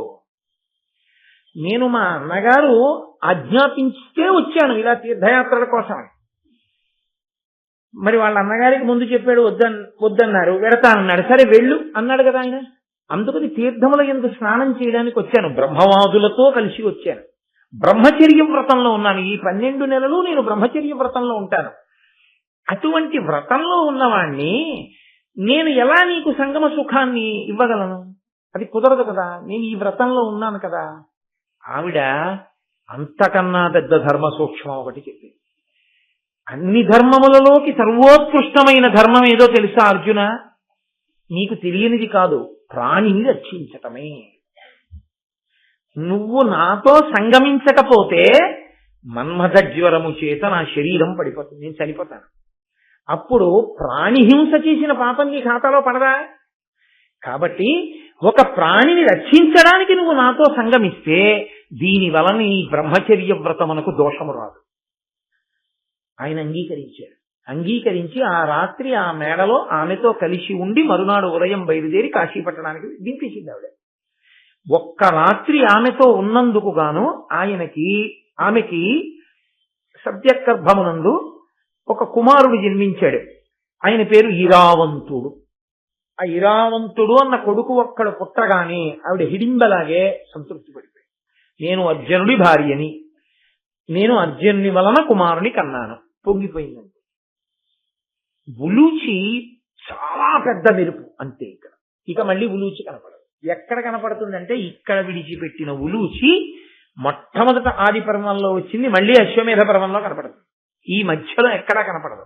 కానీ ఆవిడ అశ్వమేధ పర్వంలో కనపడ్డ తర్వాత పరదేవత ఎందుకు ఇక్కడ కలిపిందో మనకు అర్థం అవుతుంది. ఆవిడ ఎందుకంత కామ ప్రచోదనం చేసిందో అర్థం అవుతుంది. సరే, నేను ఎదర ఒక ప్రత్యేకమైన ఘట్టంలో దీన్ని కలుపుతాను, అక్కడ సమన్వయం అవుతుంది. కాబట్టి ఆ తరువాత ఆయన గంగానది దగ్గర నుంచి బయలుదేరాడు, నైమిషారణ్యానికి వెళ్ళాడు, అక్కడ జగన్నాథుణ్ణి సేవించాడు. అక్కడి నుంచి తూర్పు సముద్ర తీరంలో ఉన్నటువంటి పూరి జగన్నాథ స్వామి వారిని సేవించాడు. అప్పటికి పూరి అన్న పేరుతో లేదు, తూర్పు సముద్ర తీరమునందున్న జగన్నాథ క్షేత్రము, దాన్ని చూశాడు. మహేంద్ర పర్వతానికి వెళ్ళాడు. దక్షిణ భారతదేశం వైపుకు వెళుతూ ఇదిగో మన ప్రాంతానికి వచ్చాడు అర్జునుడు. వచ్చి నన్నయ్య గారు స్వయంగా రాసిన మాటలండి. దక్షిణ గంగనా దద్దయు నొప్పిన గోదావరియు జగదాది అయిన భీమేశ్వరంబును బెడగగుతున్న శ్రీపర్వతంబును చూచి ఉర్విలోన అనఘమై శిష్టాగ్రహార భూయిష్టమై ధరణీ సురోత్తమాధ్వర విధాన పుణ్య సమృద్ధమై పొలుచు వేంగీదేశ విభవంబు చూచుతూ విభుడు దక్షిణాంబురాశి తీరంబున కరిగి దురితహారి అయిన కావేరీ మహాసముద్ర సంగమంబున భూసురేశ్వరులకు అభిమతార్థ దానంబు చేసి కృతార్థుడగుచు. ఆ అర్జునుడు అక్కడి నుంచి బయలుదేరి గోదావరి నదిలో స్నానం చేయడానికి వచ్చాడు. ఇక్కడ గోదావరి నదిలో స్నానం చేసి దక్షిణ గంగా అని పేరు. ఆ గోదావరిలో స్నానం చేసి ఈ జగత్తుకంతటికి మొట్టమొదటిగా అన్నంత వైభవాన్ని పొందినటువంటి భీమేశ్వర క్షేత్రాన్ని చూశాడు. భీమేశ్వర క్షేత్రాన్ని చూసి అక్కడ నుంచి శ్రీశైలం వెళ్లి మల్లికార్జున లింగాన్ని సేవించాడు. అక్కడ నుంచి ఉర్విలో ఈ భూమిలో ఉండేటటువంటి విశిష్టమైన అగ్రహారములు, దేవాలయములు మొదలైనవన్నీ చూస్తూ పుణ్య సమృద్ధమైనటువంటి వేంగీ దేశమునకు వెళ్ళాడు. అక్కడ నుంచి దక్షిణ తీరానికి వెళ్లి కావేరి సముద్రము రెండూ కలిసేటటువంటి సంగమ స్థానం దగ్గరికి వెళ్ళాడు. అక్కడ స్నానం చేసి బ్రాహ్మణులకు విశేషమైనటువంటి దానములు చేసి కృతార్థుడనయ్యాను అని అనుకున్నాడు. 12 నెలలు పూర్తయిపోయి 13వ నెల వచ్చేసింది. అంటే ఆయన పట్టవలసినటువంటి బ్రహ్మచర్య వ్రత దినములు పూర్తయిపోయి ప్రత్యక్షమై ఏం కావాలని అడిగాడు. సంతానము అన్నాడు. ఆయన అన్నాడు, నీ వంశంలో ప్రతి రాజుకి ఒక్క మగపిల్లాడే ఉంటూ ఉంటాడు, ఒక్క సంతానమే ఉంటూ ఉంటుంది. అప్పటి నుంచి మా వంశంలో ఒక్క కొడుకు వినా పిల్లలు పుట్టరు. కానీ విచిత్రం ఏమైందంటే ఇక్కడండి పరదేవత ఎన్ని మలుపులు తిప్పేస్తోందో చూడండి భారతాన్ని. కంటికి కనపడకుండా ఈశ్వరుడు ఎందుకు ఇన్ని మలుపులు తిప్పుతాడో మీరు అర్థం చేసుకోవాలి. ఇప్పటి వరకు కొడుకులే పుట్టినటువంటి వంశంలో అర్జునుడు కోసమేనా అన్నట్లుగా కొడుకు పుట్టకుండా కూతురు పుట్టింది. ఆమె పేరు చిత్రాంగద. కాబట్టి ఇప్పుడు నా వంశాభివృద్ధి ఈమె మీదే ఆధారపడింది. ఈమెని నీకు ఇచ్చి నేను వివాహం చేస్తాను, నాకు అభ్యంతరం లేదు. ఈమెకి నీకు కొడుకు పుడితే ఏదో కారణ జన్ముడు అవ్వాలి. అవ్వకుండా ఉత్తినే ఎందుకు ఆడపిల్ల పుట్టేట్టు చేస్తాడండి పరమేశ్వరుడు? అక్కడ ఏదో ఉందన్నమాట రహస్యం. కాబట్టి ఈమెని నీకు ఇచ్చి వివాహం చేస్తాను, కానీ నువ్వేం చేయవలసి ఉంటుందో తెలుసా? ఇందు పుట్టిన సుతుడు మాకిందు వంశ్య వంశ విస్తారకుండు కావలయు ఇదియా ఈ లతాంగికి ఉంకు ఇట్లీగనోపుదేని పిండిలి యగుమ మా ఇంటి ప్రీతి. నీవు మాకే ఒక శుల్కం ఇవ్వవలసి ఉంటుంది. ఏమిటా శుల్కం అంటే, ఈ చిత్రాంగదిని నీకిచ్చి వివాహం చేస్తే మీ ఇద్దరికీ పుట్టేటటువంటి కొడుకుని నాకు కొడుకుగా వదిలిపెట్టేశాడు. అంటే దౌహిత్రుడే కొడుకుగా ఉండిపోతాడు. కాబట్టి కొడుకుగా నాకు విడిచిపెట్టాలి. అలా విడిచిపెడితే నేను ఈ అమ్మాయిని ఇచ్చి నీకు వివాహం చేస్తాను. అర్జునుడు అన్నాడు, తప్పకుండా వంశకర్త అవుతాడు. నీ కూతురుకు పుట్టిన కొడుకు దౌహిత్రుడు, తదనంతరం నీకు కొడుకుగా మిగిలిపోయి ఆయన కడుపున పుట్టినటువంటి బిడ్డలు నీకు వంశాన్ని పెంచేవాళ్ళు అవుతారు. తప్పకుండా అలాగే చేస్తానని ఆమెను వివాహం చేసుకున్నాడు. ఆమెను వివాహం చేసుకున్నటువంటి కారణం చేత బభ్రువాహనుడు అనబడే పిల్లవాడు పుట్టాడు. ఇక్కడ వచ్చింది కథలో పెద్ద మలుపు. మళ్ళీ ఎక్కడ తిరిగిందో తెలుసా అండి? మలుపంతా మహాభారతంలో అశ్వమేధ పర్వంలో తిరిగే ఇవన్నీ. మహాభారతంలో కురుక్షేత్ర సంగ్రామం అంతా అయిపోయింది. అయిపోయిన తర్వాత రాజ్యం అంతా ధర్మరాజు గారికి వచ్చేసింది. ధర్మరాజు గారికి పట్టాభిషేకం అయిపోయింది. అయిపోయిన తర్వాత ఆయన అశ్వమేధయాగం చేస్తున్నాడు. అశ్వమేధయాగం చేస్తే గుర్రాన్ని విడిచిపెడతారు కదా, ఆ గుర్రాన్ని రక్షిస్తూ వెళ్ళాలి. దాన్ని పట్టుకునే ప్రయత్నం ఎవరు చేస్తారో వాళ్లతో రక్షకుడుగా వెళ్ళిన వాడు యుద్ధం చేయాలి. అర్జునుడు వెళుతున్నాడు ఆ గుర్రం వెనకాల. ఆ గుర్రం అటు తిరిగి ఇటు తిరిగి మళ్ళీ ఈ బభ్రువాహనుడి యొక్క తండ్రి గారు ఏ ఊళ్ళో ఉన్నారో, బభ్రువాహనుడి యొక్క తాతగారు ఏ ఊళ్ళో ఉన్నారో అక్కడికే వచ్చాడు. ఆ మణిపురం అనబడేటటువంటి రాజ్యంలోకే వచ్చాడు అర్జునుడు ఆ గుర్రం వెనకాల. ఆ గుర్రం వెళ్ళింది ఆ దారిలో ఆయన వచ్చాడు. అప్పటికి బభ్రువాహనుడు ఉన్నాడు ఆ రాజ్యంలో.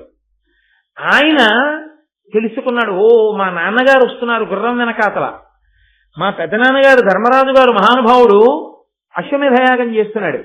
ఆ గుర్రం ఇలా విడుతోంది మణిపూర నగరం నుంచి, అందువల్ల మా నాన్నగారు వస్తున్నారని ఆయన గబగబా ఎదురెళ్ళి తండ్రి గారికి సాష్టాంగ నమస్కారం చేసి అర్జునుడి యొక్క ఆశీర్వచనాన్ని అడిగాడు. అయితే అర్జునుడు అన్నాడు, నీ ముఖం నాకు చూపించక అవసరం పోవాలి అంటే ఆశ్చర్యపోయాడు బభ్రువాహనుడు. ఇదేమి ఇలా అన్నావు, ఏమిటి నా వలన దోషం? నీవు నా కొడుకువే అయి ఉండొచ్చు, నేను నీ తండ్రినే అయి ఉండొచ్చు. నేను గుర్రం వెనకాతల రక్షకుడిగా వెళుతున్నప్పుడు క్షాత్ర ధర్మం గుర్రం పట్టాలి. గుర్రం పట్టి నువ్వు నాతో యుద్ధం చేస్తే నా కొడుకింత గొప్పవాడని సంతోషించు. ఒక చేతకాని వాళ్లే వచ్చి నమస్కారం చేసి గుర్రాన్ని తీసుకుని వెళ్ళిపోండి నాన్నగారండి అంటావా? నీ ముఖం చూపించుకోపోవాలి.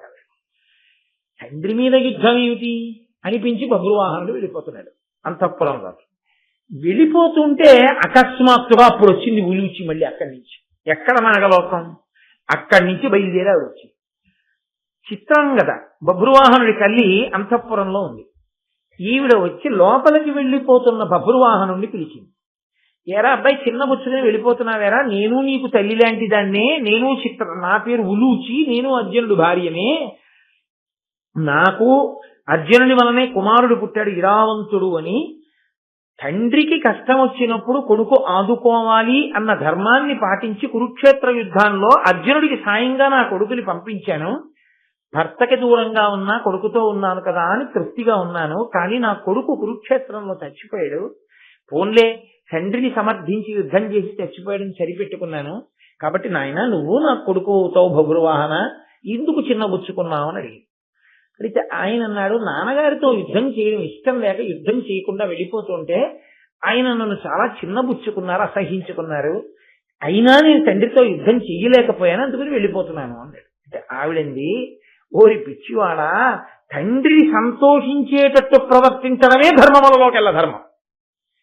ఇప్పుడు నువ్వు మీ నాన్నని గౌరవించడం ధర్మం అనుకుని వెనక్కి తిరిగి వెళ్ళిపోవడం చేత నువ్వు ధర్మాతిక్రమణం చేస్తున్నావు. నువ్వు వెళ్ళి మీ నాన్నతో యుద్ధం చేయి. మీ నాన్నతో యుద్ధం చేసిన తర్వాత జయాపజయములు విధి నిర్ణీతములు ఎలా కావాలంటే అలా జరుగుతుంది, దానిదే ఉంది. కానీ యుద్ధం మాత్రం చెయ్యను అనకు, వెళ్ళి యుద్ధం చెయ్యి. యుద్ధం చేసిన తర్వాత ఎలాగో అర్జునుడే కదూ గెలుస్తాడని నువ్వు అనుకున్నా, నేను అనుకున్నా అదేగా అనుకోవాలి. మీ నాన్న సంతోషిస్తాడు, బాగా యుద్ధం చేశాడు అంటాడు. మీ నాన్న సంతోషిస్తాడు, నువ్వు సంతోషిస్తావు, గుర్రం వెళ్ళిపోతుంది, మీ నాన్న వెళ్ళిపోతాడు. దానికి నువ్వు చిన్నబుచ్చుకి వెళ్ళిపోవడం ఎందుకురా, వెళ్ళి యుద్ధం చెయ్యి. బభ్రువాహనుడు వెళ్ళి గుర్రాన్ని పట్టుకున్నాడు. ఇప్పుడు అర్జునుడు సంతోషించాడు, శాబాష్, బాగా పట్టుకున్నావు ఆ గుర్రాన్ని, నిలబడి యుద్ధం చేద్దాం అన్నాడు. ఇద్దరు యుద్ధం చేస్తున్నారు. ఆ ఇద్దరు యుద్ధం చేస్తూ ఉండడంలో అర్జునుడు 10 బాణాలు వేస్తే ఆయన 15 బాణాలు వేశాడు. పిల్లాడు చాలా గొప్పగా యుద్ధం చేస్తున్నాడని ముందు అర్జునుడు సంతోషించాడు. ఆ బభ్రువాహనుడు ప్రజ్వరిల్లిపోతున్నాడు. అర్జునుడి ఒళ్ళంతా డొల్లగొట్టినట్టుగా బాణప్రయోగం చేశాడు. అబ్బో వీడు నా మీద ఇన్ని బాణాలు వేస్తున్నాడని బభ్రువాహనుడి ఒంటి మీదంతా బాణాలు వేశాడు అర్జునుడు. తుట్టతుదన బభ్రువాహనుడి శరీరం డస్సి పడిపోయేటట్టుగా బాణం వేశాడు అర్జునుడు. అర్జునుడి మీదకి ఎంత వేగంగా బాణం వేశాడంటే బభ్రువాహనుడు, అది అర్జునుడి యొక్క గుండెలని చీల్చి వీపులోంచి బయటికి వెళ్ళిపోయింది. వెళ్ళిపోగానే అర్జునుడు నేల మీద పడిపోయాడు. అప్పటి వరకు కురుక్షేత్రంలో కూడా జరగల ఆ సంఘటన. మహాభారతంలో ఒక్క అశ్వమేధ పర్వంలో బభ్రువాహనుడితో యుద్ధంలో జరిగింది. చనిపోయాడని అనుకున్నారు. నేల మీద పడిపోయాడు. పడిపోగానే అర్జునుడు కొట్టిన దెబ్బలకి బభ్రువాహనుడు మూర్ఛపోయాడు. అర్జునుడు చనిపోయాడని లెక్క, అలా పడిపోయాడు. విగత జీవుడై పడిపోయినట్టు పడిపోయాడు. ఇప్పుడు ఈ వార్త అంతఃపురంలో ఉన్న చిత్రాంగదకి తెలిసింది. అరేరే, నా కడుపున పుట్టినవాడు తండ్రితో యుద్ధానికి వెళ్ళాట, వెళ్ళి తండ్రిని చంపేశాట. మరి గుండెల్ని చీల్చుకుని బాణం వీపులోంచి వెనక్కి వెళ్ళిపోయింది, ఆయన పడిపోయాడు నెత్తుటి ధారంతో. ఏమనుకుంటారండి, చనిపోయాడనే కదా, పడిపోయాడు. కాబట్టి ఆవిడ ఏడుస్తూ గుండెలు బాదుకుంటూ వచ్చి భర్త దగ్గర కూర్చుని ఉలూచి వంక చూసింది. అసలు ఎందుకు వెళ్ళాడు బభ్రువాహనుడు? యుద్ధం చెయ్యను, నమస్కారం చేసి వస్తానని చెప్పాడు. అలాంటి వాడు ఎందుకు చేశాడని అడిగింది. ఈవిడ ఉలూచి అర్జునుడి భార్యట, కాబట్టి బభ్రువాహనుడికి తల్లేట. యుద్ధం చెయ్యమని ఈవిడ ప్రేరేపించింది, ప్రేరేపిస్తే వచ్చాడు బభ్రువాహనుడు, యుద్ధం చేశారు, యుద్ధంలో అర్జునుడు పడిపోయాడు అన్నాడు. చాలా గట్టిగా దెబ్బలాడేసిందండి పాపం ఉలూచి. ఆవిడ ఉలూపి అని కూడా అంటుంటారు ఆవిడ. ఆవిడ పేరులో ఉలూపి ఉలూచి రెండు ఉన్నాయి ఆవిడకి. ఓసి పనికి మాలిందానా, భర్తని చంపుకున్నావు, ఇంతగా ఇలా ప్రవర్తించే వాళ్ళు స్త్రీ జాతిలో ఎవరైనా ఉంటారా? కొడుకు యుద్ధం చెయ్యాలంటే రెచ్చగొట్టి యుద్ధానికి పంపి భర్తని చంపించావా? అటు కొడుకు చచ్చిపోయాడు, ఇటు భర్త చచ్చిపోయాడు, నీ సొమ్మేం పోయింది, రెచ్చగొట్టిందని చక్కగా కూర్చున్నావు అని అనరాని మాటలన్నీ అంది చిత్రాంగద. అన్న తర్వాత ఆవిడండి, నువ్వు నాగకన్యవి కాబట్టి నీకేమైనా శక్తి ఉంటే అర్జునుడిని బతికించు, నువ్వు అలా బతికించకపోతే ఇక్కడే ప్రాయోపవేశం చేసి నేను కూడా అర్జునుడితో పాటు ప్రాణం వదిలేస్తాను. ఈలోగా మూర్ఛ నుంచి తెప్పరిల్లాడు బభ్రువాహనుడు. ఆయన లేచాడు కానీ అర్జునుడు లేవలేదు, అలా పడిపోయి ఉన్నాడు నేల మీద. నీ మాటల కారణంగా యుద్ధం చేసి నా తండ్రిని చంపేశాను, తండ్రిని చంపేసిన వాడిగా ఇప్పుడు నాకు ప్రాయశ్చిత్తం ఒకటే, మా నాన్నగారి శవాన్ని అగ్నిహోత్రంలో పెట్టి కాల్చేసిన తరువాత ఆ పుర్రె పట్టుకుని 12 సంవత్సరాలు నేను భిక్షాటన చెయ్యాలి, ఆ పుర్రెలో వెయ్యాలన్నం. తండ్రిని చంపిన ఘాతకుణ్ణి కాబట్టి తండ్రి పుర్రెలో 12 ఏళ్ళు అన్నం తినాలి ప్రాయశ్చిత్తంగా. నాకు ఎంత ప్రారంధం వచ్చింది, అశ్వమేధ యాగం ఆగిపోయింది, అర్జునుడు చనిపోయాడు కాబట్టి. మా పెద్దనాన్నగారు ఎంత ఖేదపడతాడు, ఇంత కురుక్షేత్రం చేసిన వాడు, ఇంతమంది యోధుల్ని ఓడించిన వాడు నా చేతిలో చచ్చిపోయాడు, ఇక్కడ కర్మ కాకపోతే ఏమిటి? కాబట్టి నా తండ్రి పుర్రె పట్టుకుని 12 సంవత్సరములు నేను భిక్షాటన చేసి అన్నం తినలేదు, నేను ప్రాయోపవేశం చేసి మా తండ్రి వెంట వెళ్ళిపోతానని ఆయన ప్రాయోపవేశం చేశాడు. అటు చిత్రాంగద ప్రాయోపవేశం చేసింది, ఇటు బభ్రువాహనుడు ప్రాయోపవేశం చేశాడు. అందరూ ఉలూచిని పట్టుకుని అనరాని మాటలన్నీ అన్నారు. ఆవిడ అలా మౌనంగా ఉండి కాసేపు ఆగి ఆవిడేం చేసిందంటే, కంగారు పడకండి అబ్బాయిని, ఒక్కసారి సంజీవని మణిని తలుచుకుంది. ఆవిడకున్నటువంటి శక్తి చేత ఆ మణి వెంటనే వచ్చి ఆవిడ చేతిలోకి వచ్చింది. ఆవిడప్పుడు ఆ మణిని తీసి బభ్రువాహనుడి చేతిలో పెట్టి, నీ తండ్రి అంత అమాయకుడు కాడు, నీ తండ్రి అంత చేతకాని వాడు కాడు, ఇంద్రుడికి పడడు యుద్ధంలో, నీ చేత పడిపోయాడంటే నీ బాణానికి పడిపోయాడు అనుకోకు, మాయ చేత నేనే పడగొట్టేశాను, ఆ బాణం అలా దూసుకుపోయేటట్టు చేశాను గుండెల్లోంచి. అర్జునుడు అలా చనిపోయినంతగా పడిపోవాలని, అలాగే పడిపోయాడు కూడా. ఇప్పుడు ఈ మణిని పట్టుకెళ్ళి తండ్రి గుండెల మీద పెట్టు, లేస్తాడు అర్జునుడు. బభ్రువాహనుడికి చాలా ఆశ్చర్యం అనిపించింది, దేవుడు ఇలా ఎందుకు పడగొట్టించిందని పట్టుకెళ్ళి ఆ మణిని అర్జునుడి యొక్క గుండెల మీద పెట్టాడు. ఠంగుని లేచి కూర్చున్నాడు అర్జునుడు. కూర్చుని ఆయన ఏమన్నాడో తెలుసా అండి, అది అర్థం చేసుకోవడం అంటే భర్త భార్య. ఆయన అన్నాడు, చిత్రాంగద వలన కానీ బభ్రువాహని వలన కానీ ఉలూచి నీకేమైనా ఇబ్బంది కలిగిందా? నేను మణిపురమునంతున్నాను, ఇక్కడ ఉంటే చిత్రాంగద ఉండాలి, బభ్రువాహనుడు ఉండాలి, నువ్వెందుకున్నావు? నీకు వీళ్ళ వలన ఏమీ ఇబ్బంది కలగలేదు కదా అని అడిగాడు. ఆవిడంది నాకు ఏ ఇబ్బంది కలగలేదు, నేను మీకోసమే ఇంత దూరం వచ్చానంది ఆవిడ. ఏం జరిగింది, ఎందుకు వచ్చావు అని అడిగితే అప్పుడు ఆవిడ చెప్పింది, నీవు కురుక్షేత్ర సంగ్రామం జరిగిన రోజులలో భీష్మాచార్యుల వారి ఎదురుగుండా నిలబడి బాణప్రయోగం చేసి చంపలేక ఆఖరికి ఆయన శిబిరంలో ఉన్నప్పుడు పాండవులందరూ వెళ్ళి అడిగారు, తాత నువ్వు యుద్ధ భూమిలో ఉంటే మేము ఇంకా యుద్ధం చేయలేము, తాత నువ్వు ఎలా చచ్చిపోతావని అడిగారు. ఇంత కష్టపడి వంశాన్ని పెంచి వృద్ధుడైపోయాడు, ఆయన యుద్ధంలో నిలబడితే ఓడించగలిగిన మొనగాడు లేడు. ఆయన అన్నాడు, నేను బడలిపోయానురా, ఇంకా ఎంతకాలం ఈ దెబ్బలాటలు చూడగలను, పెద్దవాడిని అయిపోయాను, ఒక పని చేయి, నా ఎదురుగుండా నిలబడి యుద్ధం చేసినంత కాలము నా మీద బాణం వేసి కొట్టగలిగిన వాడు, నన్ను పడగొట్టగలిగిన వాడు లేడు. నా ఎదురుగుండా ఆడదై పుట్టి మగవాడిగా మారిన వాడు వచ్చి నిలబడినా, కవచం లేనివాడు నిలబడినా, అలాంటి వాళ్ళు ఉంటే నేను యుద్ధం చేయను. కాబట్టి ఆడదై పుట్టి మగవాడిగా మారిన వాడు శిఖండి, ఆ వెళ్ళిపోయిన అంబండి, ఇదంతా అది మళ్ళీ ఓ పెద్ద ఆఖ్యానం ఎవరి ప్రవాల్లో వస్తుంది. కాబట్టి ఆ శిఖండిని తెచ్చి నీ ఎదురుగుండా నించోపెట్టుకో. శిఖండిని చూస్తే నేను బాణం వేయను, ధనస్సు వదిలిపెట్టేస్తాను. నేను ధనస్సు వదిలిపెట్టేసిన తర్వాత నీ గాంధీవంలోంచి శిఖండి చాటు నుంచి బాణాలు కొట్టు. ఎలా కొట్టాడో తెలుసా అండి, ఒళ్ళంతా బాణములు దిగిపోయాయి. ఆ భీష్ముడు రథంలోంచి డుల్లి కింద పడితే అంపశయ్య మీద బాణాల మీద అలా పడుతున్నాడు. అంతలా కొడితే పడిపోయినటువంటి భీష్ముడు తదనంతర కాలమనందు ఉత్తరాయణ పుణ్యకాలంలో మాఘమాసంలో అష్టమి తిథి నాడు తన శరీరాన్ని విడిచిపెట్టేశాడు. బొట్టన వేలు దగ్గర నుంచి ప్రాణాలని వెనక్కి లాగేశాడు. యోగ విద్యలో లాగేసి విష్ణు సహస్రనామ స్తోత్రం చేసి శ్రీకృష్ణ భగవానుడు ఎందుకు కలిపేశాడు ప్రాణాలని. శాంతి పర్వంలో వాళ్ళు వెళ్ళడం, మాట్లాడుకోవడం అవన్నీ ఆ భీష్ముడు చెప్పిన విషయాలు. అందుకే ఎంత అశాంతి ఉన్నవాళ్ళు శాంతి పర్వం చదువుకోండి అంటారు. మహాభారతం ప్రవచనం చేసిన శాంతి పర్వంతో మొదలు పెట్టకపోయినా ఇంటి దగ్గర శాంతి పర్వం చదివి వచ్చి తర్వాత ఇంకో పర్వం చెప్పాలి తప్ప శాంతి పర్వం చెప్పకుండా అసలు ఇంకో పర్వం చెప్పరు. అంత శక్తివంతం శాంతి పర్వం. దాని పేరే శాంతి పర్వం, చదివితే శాంతి వస్తుంది. కాబట్టి అటువంటి భీష్మాచార్యుల వారు శరీరాన్ని విడిచిపెట్టేశాడు. విడిచిపెట్టేసిన తర్వాత ఒకప్పుడు నేనేం చేశానంటే, యుద్ధం అంతా అయిపోయింది, ధర్మరాజుకు పట్టాభిషేకం అయిపోయింది, అమ్మయ్యా మా ఆయన గెలిచాడు అని నేను సంతోషంతో ఒక రోజున విహారం చేసి గంగా నదిలో స్నానం చేయడం కోసం వెళ్ళాను. నేను వెళ్ళేటప్పటికి భీష్ముడు శరీరం విడిచిపెట్టేశాడు. కాబట్టి ఇప్పుడు అష్టవసువుల్లో మళ్లీ తన సహజమైనటువంటి వసుస్థితిని పొందేశాడు. యనమండుగురు వసువులు వెళ్లి గంగా నదిలో స్నానం చేస్తున్నారు. స్నానం చేస్తూ వాళ్ళు మాట్లాడుకుంటూ, మన యనమండుగురులో ఒకడైనటువంటి వసువు ఈ భీష్ముడిగా భూమి మీద పుట్టాడు, మహాధర్మాత్ముడై నడయాడాడు. అటువంటి భీష్ముడిని శిఖండిని అడ్డుపెట్టి బాణములు కొట్టి పడగొట్టాడు అర్జునుడు. అంత అపచారం చేసి భీష్ముడిని పడగొట్టాడే మన తోటి వసువుని. ఆ అర్జునుడిని ఎందుకు విడిచిపెట్టాలి? అర్జునుడు మాడిపోయేటట్టుగా శాపవాక్కు విడిచిపెడదాం వసువులు అందరం అని వాళ్ళు అనుకుంటుంటే గంగా నదిలోంచి గంగాదేవి పైకొచ్చింది.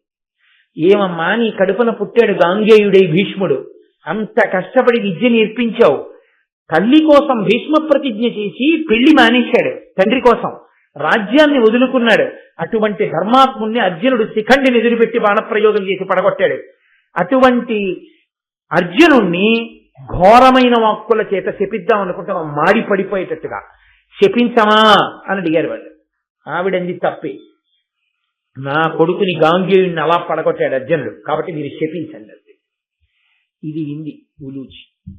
గంగా స్నానానికి వెళ్ళిన ఉలూచి విని ఎక్కడ తన భర్తని శపిస్తారోనని బెంగ పెట్టుకుని పరిగెత్తుకుంటూ అంతఃపురానికి వెళ్ళి తన తండ్రి కాళ్ళ మీద పడి, నాన్నగారండి ఎలాగైనా మీ అల్లుండి రక్షించండి అంటే, ఆయన పరిగెత్తుకుంటూ గంగ ఒడ్డుకు వెళ్ళేటప్పటికి వసువులు అక్కడే ఉన్నారు. ఆయన వాళ్ళని పట్టుకుని ప్రాధేయపడ్డాడు, నా అల్లుడు కదా, నా కూతురు ఐదోతనం కదా, అందుకు మిమ్మల్ని అడుగుతున్నాను, అర్జునుడు పడిపోకుండా ఏ ప్రాయశ్చిత్తం చేసుకుంటే బతుకుతాడని అడిగాడు. అర్జునుడు చేసిన పాపం పోవాలంటే ఒక్కటే, కొడుకు చేతి బాణపు దెబ్బకి నేల మీద పడిపోవాలి, చచ్చిపోయినంత మూర్ఛా పొందేయాలి. అంత పెద్ద దెబ్బ తిని పడిపోతే ఆనాడు ఆయన చేసిన పాపం పోతుంది. కాబట్టి అభిమన్యుడు చచ్చిపోయాడు యుద్ధంలో. ఇప్పుడు భభ్రువాహనుడి చేతిలో పడిపోవాలి. కారణజన్ముడు అందుకే పుట్టాడు మణిపురంలో. అప్పటిదాకా కొడుకులు ఉన్న చోట ఆడపిల్ల పుట్టడానికి కారణం అది. చిత్రాంగద కడుపున పుట్టిన వాడికి చేతిలో పడిపోవాలి. అలా పడిపోతే ఆయన పాపం పోతుంది, మేము ఇంక చెప్పించామన్నారు. ఇంత అర్జునుడు పడిపోయాడు కదోసారి అని. అందుకని నిన్ను బ్రతికించుకోవడం కోసమని ఇతను యుద్ధం చేయకుండా వెళ్ళిపోతుంటే రెచ్చగొట్టి యుద్ధానికి తీసుకొచ్చి మాయ చేసి బాణమునకంత వేగము కల్పించి నీ గుండెల్లోంచి దూసుకుపోయేటట్టు చేసి నీవు మరణించినంత స్థితిని పొంది నేల మీద పడిపోయేటట్టు చేసి మళ్ళీ నిన్ను బతికించుకోవడానికి మనిచేత నిన్ను బతికించి నీకు స్వస్థత కలిగాక అమ్మయ్యా నీ పాపం పోయింది, ఇప్పుడు నిన్ను వసువులు శపించరు అని నిన్ను దక్కించుకున్నానయ్యా అన్నాడు. అర్జునుడు ఎంతో సంతోషించాడు. ఇందుకు కలిపింది అమ్మవారు. నేను అందుకే మీతో తరచు చెప్తుంటాను, ఎవడు ధర్మమును పట్టుకున్నాడో వాడికి ఈ రోజు వచ్చే ఆపద కాదు. వాడు ధర్మమును పట్టుకుని ఉన్నందుకు వాడికి 25 సంవత్సరాల తర్వాత వచ్చే ఆపదని తొలగించడానికి కావలసిన ప్రణాళికకి సంబంధించిన పునాదిని ఇవాళ వేస్తుంది పరదేవత. ధర్మం ఒక్కటి పట్టుకోవడం వస్తే చాలు. అది కాకుండా నువ్వు ఎన్ని పట్టుకున్నా నీ ఆపదలు తొలగేవి కావు. నీకు ఈశ్వరానుగ్రహ రూపంలో అన్నీ కలిసి రావడము అన్నది దేనివల్ల అంటే కేవలం నువ్వు పట్టుకున్న ధర్మం వల్ల పరదేవతానుగ్రహం.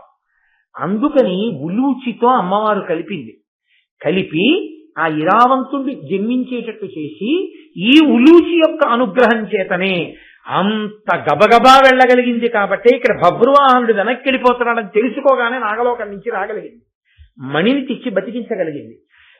కాబట్టి 12 నెలలు తీర్థయాత్ర అన్న మిషతో ధర్మానికి కట్టుబడి వెళ్ళాడు. కాబట్టి ఈయన్ని మరింత బలవంతుణ్ణి చేస్తోంది అమ్మవారు. అందుకనటు ఉలూచితో వివాహం చేయించింది, ఇటు చిత్రాంగదతో వివాహం చేయించింది, ఇక్కడ బభ్రువాహనుడు పుట్టేటట్టు చేసింది. అందుకే మహాభారతంలో ఉలూచి ఒక పెద్ద మెరుపు.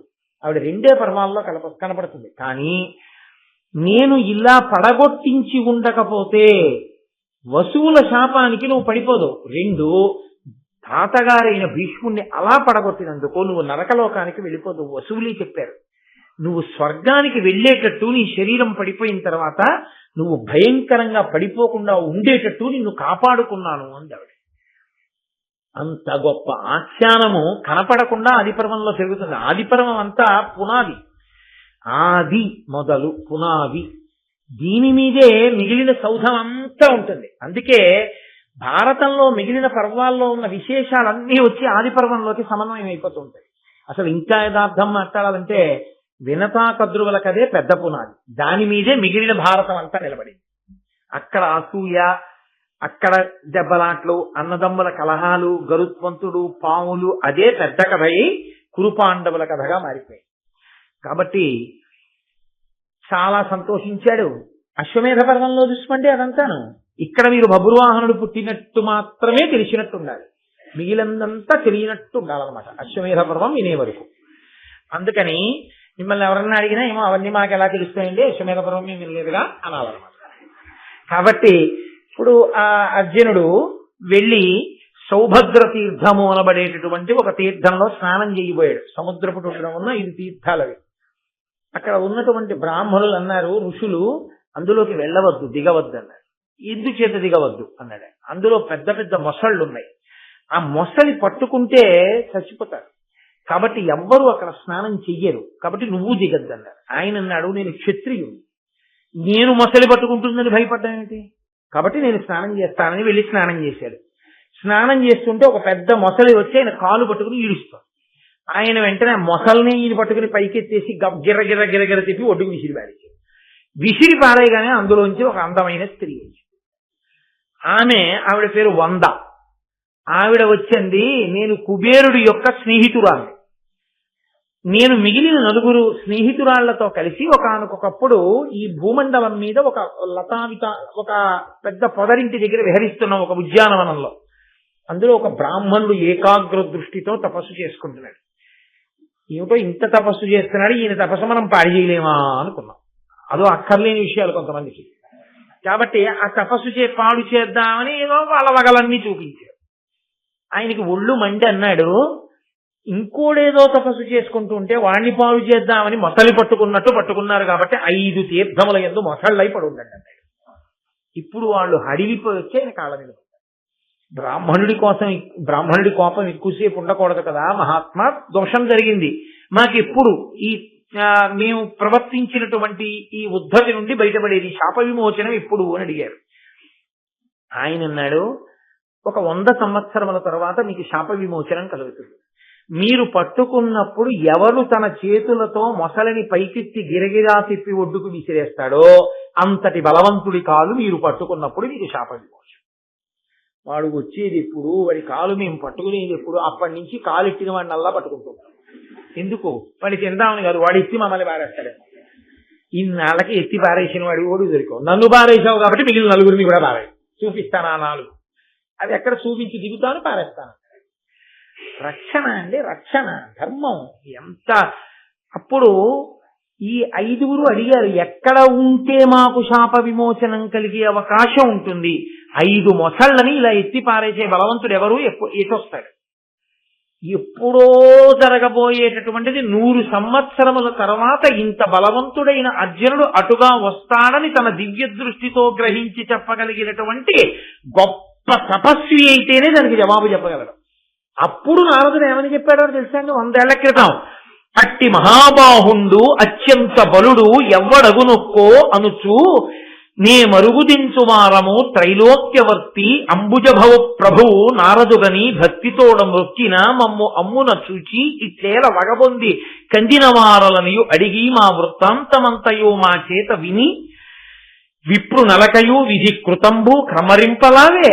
కావున దక్షిణ జలధి తీరమున ప్రశస్త పంచతీర్థముల నీగి ధృతినందు 100 ఏడులుండునట్లు మీరు లుండునంతా.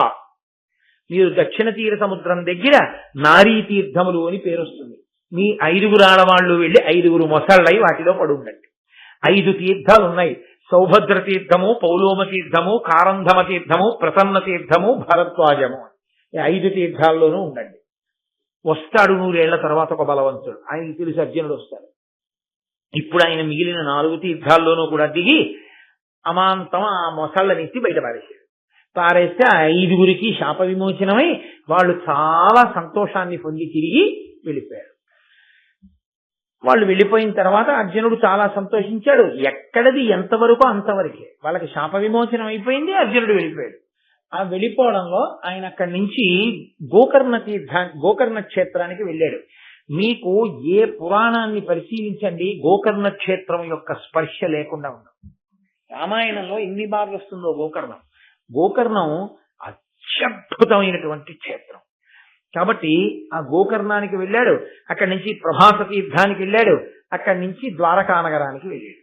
అంటే మళ్ళీ అలా దక్షిణం నుంచి అలా పశ్చిమంగా వెళ్ళాడు అనమాట. వెళితే ఆయన ద్వారకా నగరానికి వెళ్ళినప్పుడు మాత్రం ఆయన మనసులో కోరిక లేదు. కృష్ణుడి చెల్లెలు సుభద్ర ఇక్కడ ఉందిట, ఈ సుభద్రని పెళ్లి చేసుకోవాలని ఆయన కోరిక. వాళ్ళ దక్షిణ నాయకత్వం ఎంతమందినైనా చేసుకోవచ్చు, వాళ్ళకి ఆ దోషం లేదు. కాబట్టి ఆ సుభద్రని వివాహం చేసుకోవాలనుకున్నాడు. అనుకుని కృష్ణుడి యొక్క చెల్లెలైన సుభద్ర నాకు అనుకూలవతి వివాహం జరగాలంటే కృష్ణానుగ్రహమే ఉండాలి తప్ప కృష్ణుణ్ణి వంచి చేసుకోకూడదు. కాబట్టి ఆయన కృష్ణుణ్ణి ధ్యానం చేశాడు. పరమ బ్రహ్మణ్యు జగద్గురు గరుడధ్వజు అనంతగుణు ఏకాగ్ర స్థిరమతి నిజ హృదయాంతర సుస్థితు చేసి భక్తి తలససు నుండెన్. జగద్గురువైనటువంటి వాడు, పరమ బ్రహ్మణ్యుడైనటువంటి వాడు, గరుడధ్వజం మీద తిరిగేటటువంటి వాడు, అటువంటి మహానుభావుడైన శ్రీకృష్ణ పరమాత్మని మనసులో ధ్యానం చేస్తూ ఉన్నాడు. ఆ శ్రీకృష్ణ పరమాత్మ చాలా సంతోషించి ఈ అర్జునుడికి సుభద్రకి వివాహం చెయ్యాలి అని నిశ్చయం చేసుకుని ఈయన దగ్గరికి వచ్చి ఈయన్ని రైవతాద్రి అనబడేటటువంటి పర్వతంలో ఉన్న ఒక గుహలో దాచారు. యాదవులకు ఈ సన్యాసులంటే చాలా ప్రీతి, వాళ్ళ మాట కాదనరు, వాళ్ళు చాలా గౌరవిస్తారు. అందుకని అర్జునుడు కపట సన్యాసి వేషాన్ని పొందాడు. కపట సన్యాసంతో అక్కడ ఉన్నటువంటి గుహలో కూర్చోపెట్టాడు. ఈయన కృష్ణ పరమాత్మ గ్రహించాడు, ఆయన పసిగట్టలేంది ఏముంటుంది. అందుకని ఆ రైవతాద్రి గుహలో కూర్చోబెట్టి అక్కడ ఉండే యాదవులందరికీ చెప్పాడు, మనం రైవతాద్రికి వెళ్ళి ఇప్పుడు అక్కడ పూజలు చెయ్యాలన్నాడు. అందరూ పూజలు చేయడానికి వచ్చారు. లోకంలో ఒక విషయం ఉంటుంది, మీరు చూడండి, అక్కడికి వెళ్ళి ఇప్పుడు పూజ చేస్తే కోరికలు తీరుతాయిటన్నారు అనుకోండి, తల్లి తండ్రి కోరిక ఏముంటుంది? ఎదిగిన పిల్లలు ఇంట్లో ఉంటే మంచి అల్లుడు రావాలనే కదా. అప్పుడు వాళ్ళిద్దరే వెళ్ళరు, నువ్వు రావే దండం పెట్టుకుందువు కానీ అని తీసుకెళ్తారు. కాబట్టి సుభద్ర వస్తుంది కదా. ఇది కృష్ణుడి ప్రణాళిక. ఆ సుభద్రని చూడాలి అర్జునుడు. కాబట్టి ఇప్పుడు ఆ రైవతాద్రికి ఆవిడ కూడా వచ్చింది. ఆవిడ మనసులో అర్జునుడు లేడనుకోవడానికి వీల్లేదు. ఆమె యాదవకాంత అయినా కృష్ణుడి చెల్లెలైనా ఆమె ఆ రైవతాద్రికి, ఆ పర్వతానికి ప్రదక్షిణం చేస్తోంది. పర్వతానికి ప్రదక్షిణం చేయడం అనేటటువంటిది మీకు ఎన్ని చోట్ల కనపడుతుందో పురాణాల్లో. ఇవ్వాలంటే మనం అరుణాచలానికి ప్రదక్షిణం చేస్తున్నాం కానీ శ్రీకాళహస్తికి కూడా ప్రదక్షిణం ఉంది. శ్రీకాళహస్తి కొండకి ప్రదక్షిణం చేసి ఎన్నో అభ్యుదయాలు పొందారు ఎందరో పెద్దలు. పరమాచార్య స్వామంతటి వారు శ్రీకాళహస్తికి ప్రదక్షిణం చేశారు ఆ గిరికి. కాబట్టి త్వనదను కింకిణీ కలిత కాంచన కాంచి కలాపమున్ రణన్మని కలనూపు రంబులు సమధ్వని నొప్పగా భక్తి పాదచారిణి కన్యకాజన పరీత సుభద్ర తదద్రిపూజన ప్రణతులు చేసే ఇంద్రసుతు పార్థు నిజేశ్వరుగా తలంచుచున్.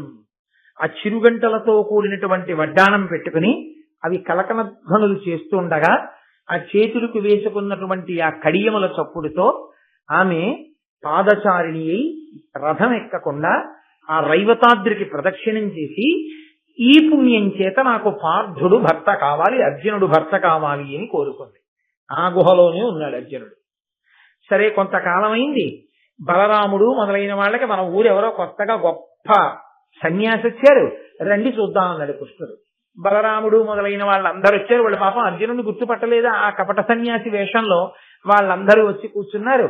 యతిని చూడగానే ఎంతో సంతోషించారు, పూజ చేశారు. అయ్యా, మీరు ఏ ఏ తీర్థాలు చూశారు, ఎక్కడెక్కడ తిరిగారు, చాలా సంతోషం అన్నారు. ఈయన అప్పటికి తీర్థయాత్ర చేసి వచ్చాడు కదా, కాబట్టి ఈయన వాటి విశేషాలన్నీ బ్రాహ్మణుల దగ్గర విన్నాడు కాబట్టి చక్కగా వాటన్నింటినీ చెప్పాడు. వాళ్ళందరూ మురిసిపోయారు, అబ్బాయి ఎన్ని చూశాడో ఎన్ని తెలుసో అని వాళ్ళు ఆయన దగ్గర వింటున్నారు. అంతా అయిపోయిన తర్వాత అన్నారు, సన్యాసి కదా, ఆయన వల్ల భయం ఏమిటి, కాబట్టి కన్యాంతఃపురంలో పెడదాం, చాతుర్మాస్యం మా ఊళ్ళో చేసుకోండి అన్నారు. చాతుర్మాస్యం అంటే వర్షాకాలం వచ్చినప్పుడు ఎతులు తిరగరు భూమి మీద. ఎందుకు తిరగరు అంటే తిరిగితే అప్పుడు సృష్టి తిరిగే కాలం, అనేకమైన క్రిములు పుడతాయి. పుట్టినప్పుడు వాళ్ళు నడిస్తే తమ పాదముల కింద పడి ఆ ప్రాణులు నశిస్తాయని ఒక్క వర్షాకాలంలో మాత్రం ఆ 4 నెలలు ఆషాఢం నుంచి పర్యంతము కూడా ఎక్కడైనా ఓ చోట ఉండిపోయి పూజ చేస్తారు. మిగిలిన కాలంలో సన్యాసి ఎప్పుడూ తిరుగుతూ ఉండాలి తప్ప ఒక చోట ఉండిపోకూడదు అని నియమం. కాబట్టి ఆయన ఈ చాతుర్మాస్యం మా అంతఃపురంలోనే చేసుకోండి, బలరాముడు అంతఃపురం శ్రీకృష్ణుడు అంతఃపురం ఎందుకు, సన్యాసి ఎక్కడుంటే మాత్రం ప్రమాదం, కాబట్టి కన్యాంతఃపురం సుభద్ర అంతఃపురంలోనే పెట్టేద్దాం. ఇటువంటి మహాత్ముడికి సేవ చేస్తే ఈ 4 నెలలు ఈ మహాత్ముడికి సేవ చేసిన ఫలితంగా మంచి భర్త లభిస్తాడు ఈవిడికి అనుకున్నాడు ఎర్రి బలరాముడు. అందుకని తీసుకెళ్లి ఈ అర్జునుణ్ణి, ఈ కపట సన్యాసిని సుభద్ర అంతఃపురంలో పెట్టాడు. పాప ఆవిడ రోజు చెయ్యవలసిన పరిచర్యలన్నీ చేస్తోంది సన్యాసి అనుకుని. ఆవిడ ఓ రోజున ఈయన అడిగింది. ఆవిడ మనసు బయటపడిపోయింది. ఆవిడంది, అయ్యా మీరు ఎన్నో ఊళ్ళు తిరిగారు, చాలా తీర్థాలు తిరిగారు కదా, ఎప్పుడైనా ఇంద్రప్రస్థం వెళ్ళారు ఏమిటండి అండి.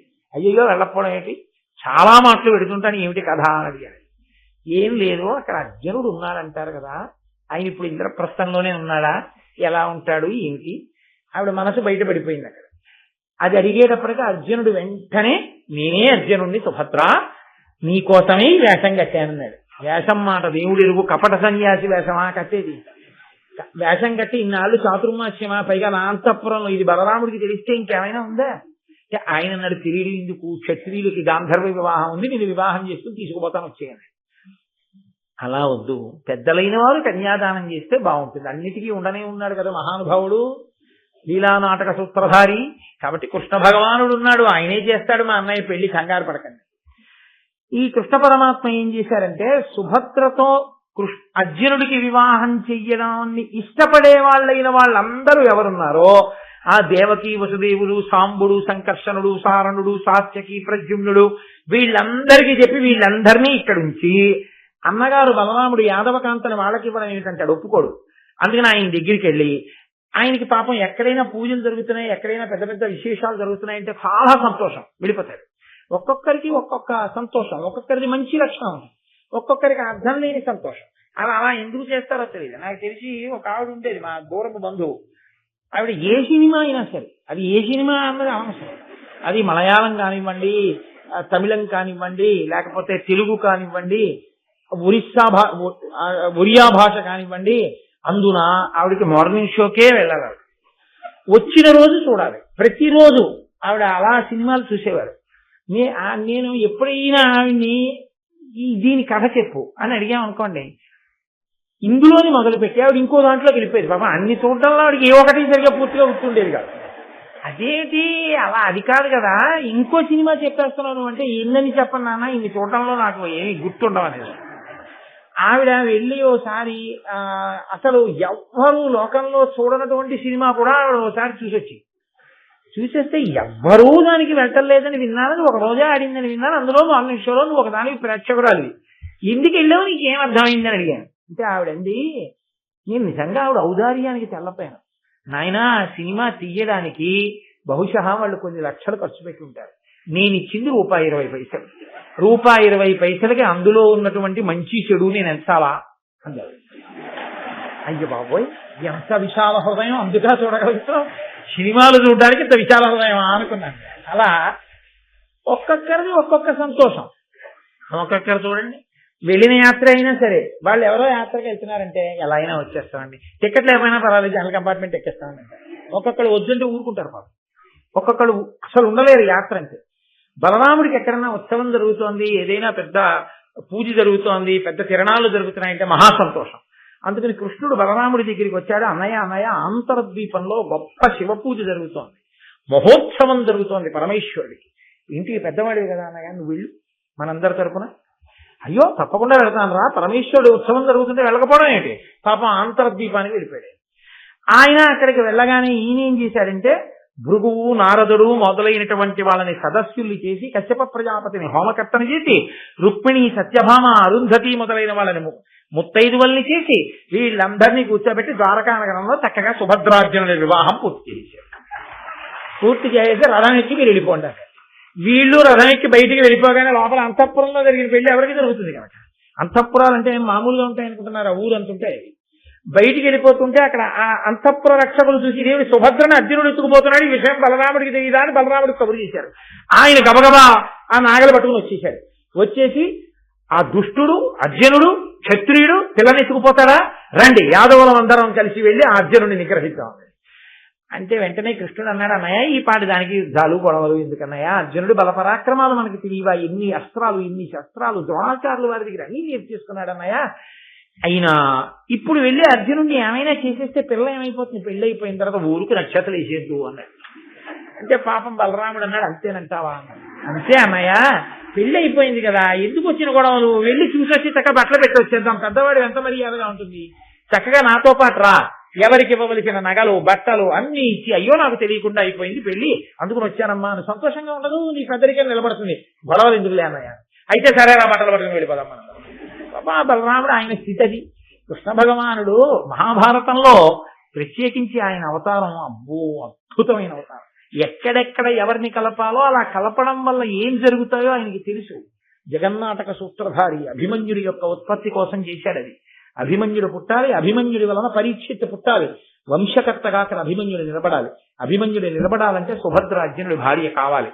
దీని వెనక మళ్ళీ పెద్ద మర్మం, అందుకోసమని చేయించాడు ఈ పెళ్లి. అంతేగాని ఏదో అన్నగారిని మాయ చేసేద్దాం అలా చేసేద్దాం అలాంటి పిచ్చి పనుల కోసం కాదు ఆయన చేసేవన్నీ. కాబట్టి ఇప్పుడు వాళ్ళు వెళ్ళిపోయారు. వెళ్ళిపోయిన తర్వాత ఆ వెనకాలే మిగిలిన వాళ్ళందరూ వెళ్ళారు. చక్కగాను వాళ్ళకి సంతోషంగా బట్టలు పెడదామని ఈలోగా అర్జునుడు ఇంద్రప్రస్థ నగరం దాకా వెళ్ళి అంతఃపురం లోపలికి వెళుతూ సుభద్రని పిలిచి అన్నాడు, నే రాను నీతోటి, నువ్వు ఒక్కదానివి గోపకాంతలతో కలిసి వెళ్ళి ద్రౌపదీదేవికి నమస్కారం చెయ్యాలి. అలాగే అంటాడు. ఎందుకు అనలేదు, ఆయనే చెప్పాడు కారణం. ద్రౌపదీదేవి మహాపతివ్రత, అంత గొప్ప ఇల్లాలు, అయినా మాకు కూడా భయమే ఆవిడంటే. ఎందుకో తెలుసా, అంత గాంభీర్యము అంత పాతివ్రత్యము ఉన్న ద్రౌపదీదేవి కాదు లోకంలో ఏ భార్యకైనా బాధ కలిగేది తన భర్త ఇంకోళ్ళని కూడా పట్టుకుని ఇంటికి వస్తే. ఆ కినుక చేత ద్రౌపదీదేవి నోటి వెంట ఏదైనా మాట కాని వచ్చిందో మన పెళ్లి చేసుకున్నటువంటి వ్యవస్థ అంతా ఎందుకు పనికిరాంది అయిపోతుంది. కాబట్టి నువ్వు వెళ్ళి నమస్కారం చేయి, సాటి ఆడదానివి కాబట్టి చక్కటి ఆశీర్వచనం చేస్తుంది. ముందు నువ్వు వెళ్ళు, తర్వాత నేను వస్తానన్నాడంటే ద్రౌపదీదేవి ఎంత గొప్ప నడవడి కలిగినదో ఆమె అంటే భర్తలు కూడా ఆవిడ పాతివ్రత్యానికి ఎంత జంకుతారో చూడండి. కాబట్టి ఇప్పుడు ఈవిడ వెళ్ళి నమస్కారం చేస్తే, పంకజాక్షి నీ పతి ప్రతిపక్ష వీర విజయుడయ్యడు, నీవును వీరపుత్ర జనని వగుమని దీవించే సంతసంబుతోడా వసుదేవ పుత్రి ఆ ద్రుపద పుత్రి. ఆ ద్రుపద పుత్రి అయినటువంటి ఆ తల్లి ద్రౌపదీదేవి ఆశీర్వచనం చేసింది, పంకజాక్షి నీ పతి నీ భర్త ప్రతిపక్షంలో ఉన్న వీరులను జయించగలిగిన మొనగాడవుతాడు, విజయుడవుతాడు. ఆవిడ ఆశీర్వచనమే అసలు నిజానికి అంత గొప్పవాడు కాదు. నీ కడుపున పుట్టినటువంటి వాడు వీరపుత్రుడవుతాడు, వంశకర్త అవుతాడు. ఆ మాటే నిజమైంది. అలా అని చెప్పిన తర్వాత ఆ సుభద్రార్జునుడికి కొంతకాలం అయిన తర్వాత కొడుకు పుట్టాడు, ఆయనే అభిమన్యుడు. ఆ అభిమన్యుడు ధన్యులకా సుభద్రకు శతకృతు పుత్రునకు ఉద్భవించే సమ్మాన్యయశుండు పుత్రుడు అభిమన్యుడు, వైన్య విభుండు అనన్య సామాన్య పరాక్రమ ప్రబల మాన్యుడు, పుణ్య చరిత్రుడు అన్య రాజన్య భయంకరుండు, రణశౌర్యుడు, పాండవ వంశకర్తయ్యి. అపారమైనటువంటి బలం కలిగినటువంటి వాడు, ధౌమ్యుడి దగ్గర 6 అంగములతో కూడినటువంటి వేదాన్ని చదువుకున్నవాడు, ధనుర్వేదాన్ని స్వయంగా తండ్రి అయినటువంటి అర్జునుడి దగ్గర చదువుకున్నవాడు, వ్యూహములకు ప్రతివ్యూహములు రచించగలిగినటువంటి వాడు, శత్రువుల్ని భేదించగలిగినటువంటి వాడు, అపారమైనటువంటి పరాక్రమం ఉన్నవాడు, పుణ్యమైన చరిత్ర కలిగినటువంటి వాడు, శత్రుజన భయంకరుడైనటువంటి వాడు, బంధువుల పట్ల ప్రీతి కలిగినటువంటి వాడు, వంశకర్త అయినటువంటి వాడు అభిమన్యు కుమారుడు సుభద్రార్జునులకు జన్మించాడు. వంశకర్త అన్న మాట అందుకే వచ్చింది. ఆ అభిమన్యుడి తేజస్సు అయినటువంటి పరీక్షితే చిట్ట చివరికి కురువంశానికి మిగిలిన నలుసు. ఆ అభిమన్యుడు చక్కగా వాళ్ళ దగ్గర చదువు నేర్చుకున్నాడు, వృద్ధిలోకి వచ్చాడు, సంతోషంగా ఉన్నాడు. ఈలోగా ద్రౌపదీదేవికి 5 పతుల వలన 5 కొడుకులు పుట్టారు.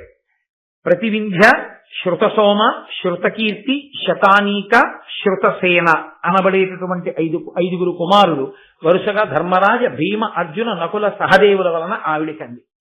చక్కగా సంతోషంగా ఇంద్రప్రస్థ నగరంలో 5 భార్యలతో 5 పాండవులు, ద్రౌపదీదేవి, సుభద్రార్జునులు అందరూ ఎంతో ఆనందంగా జీవితాన్ని సంతోషంగా గడుపుతున్నారు.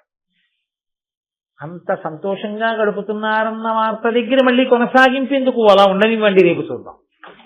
కాబట్టి రేపు సాయంకాలం 6:30 మళ్ళీ తిరిగి కలుసుకుని ఆదిపర్వాన్ని రేపు ఒక అత్యద్భుతమైన ఘట్టంతో రేపటితో ఆదిపర్వం పూర్తయిపోతుంది.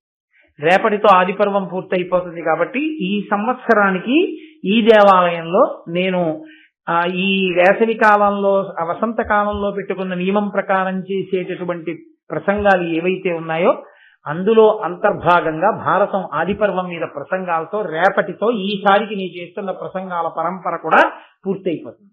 మళ్లీ ప్రసంగాలు ఈశ్వరుడు ఎప్పుడు ఆదేశిస్తే అప్పుడు. మంగళాశాసన పరై మదాచార్య పురోగమై సర్వైశ్చ పూర్వైరాచార్యై తత్కృతాయాస్తు మంగళం. మంగళం కోసలేంద్రాయ మహనీయ గుణాత్మనే చక్రవర్తి తనూజాయ సర్వభౌమాయ మంగళం. ఉమాకాంతాయ కాంతాయ కామితార్థ ప్రదాయినే శ్రీగిరీశాయ దేవాయ మలినాథాయ మంగళం.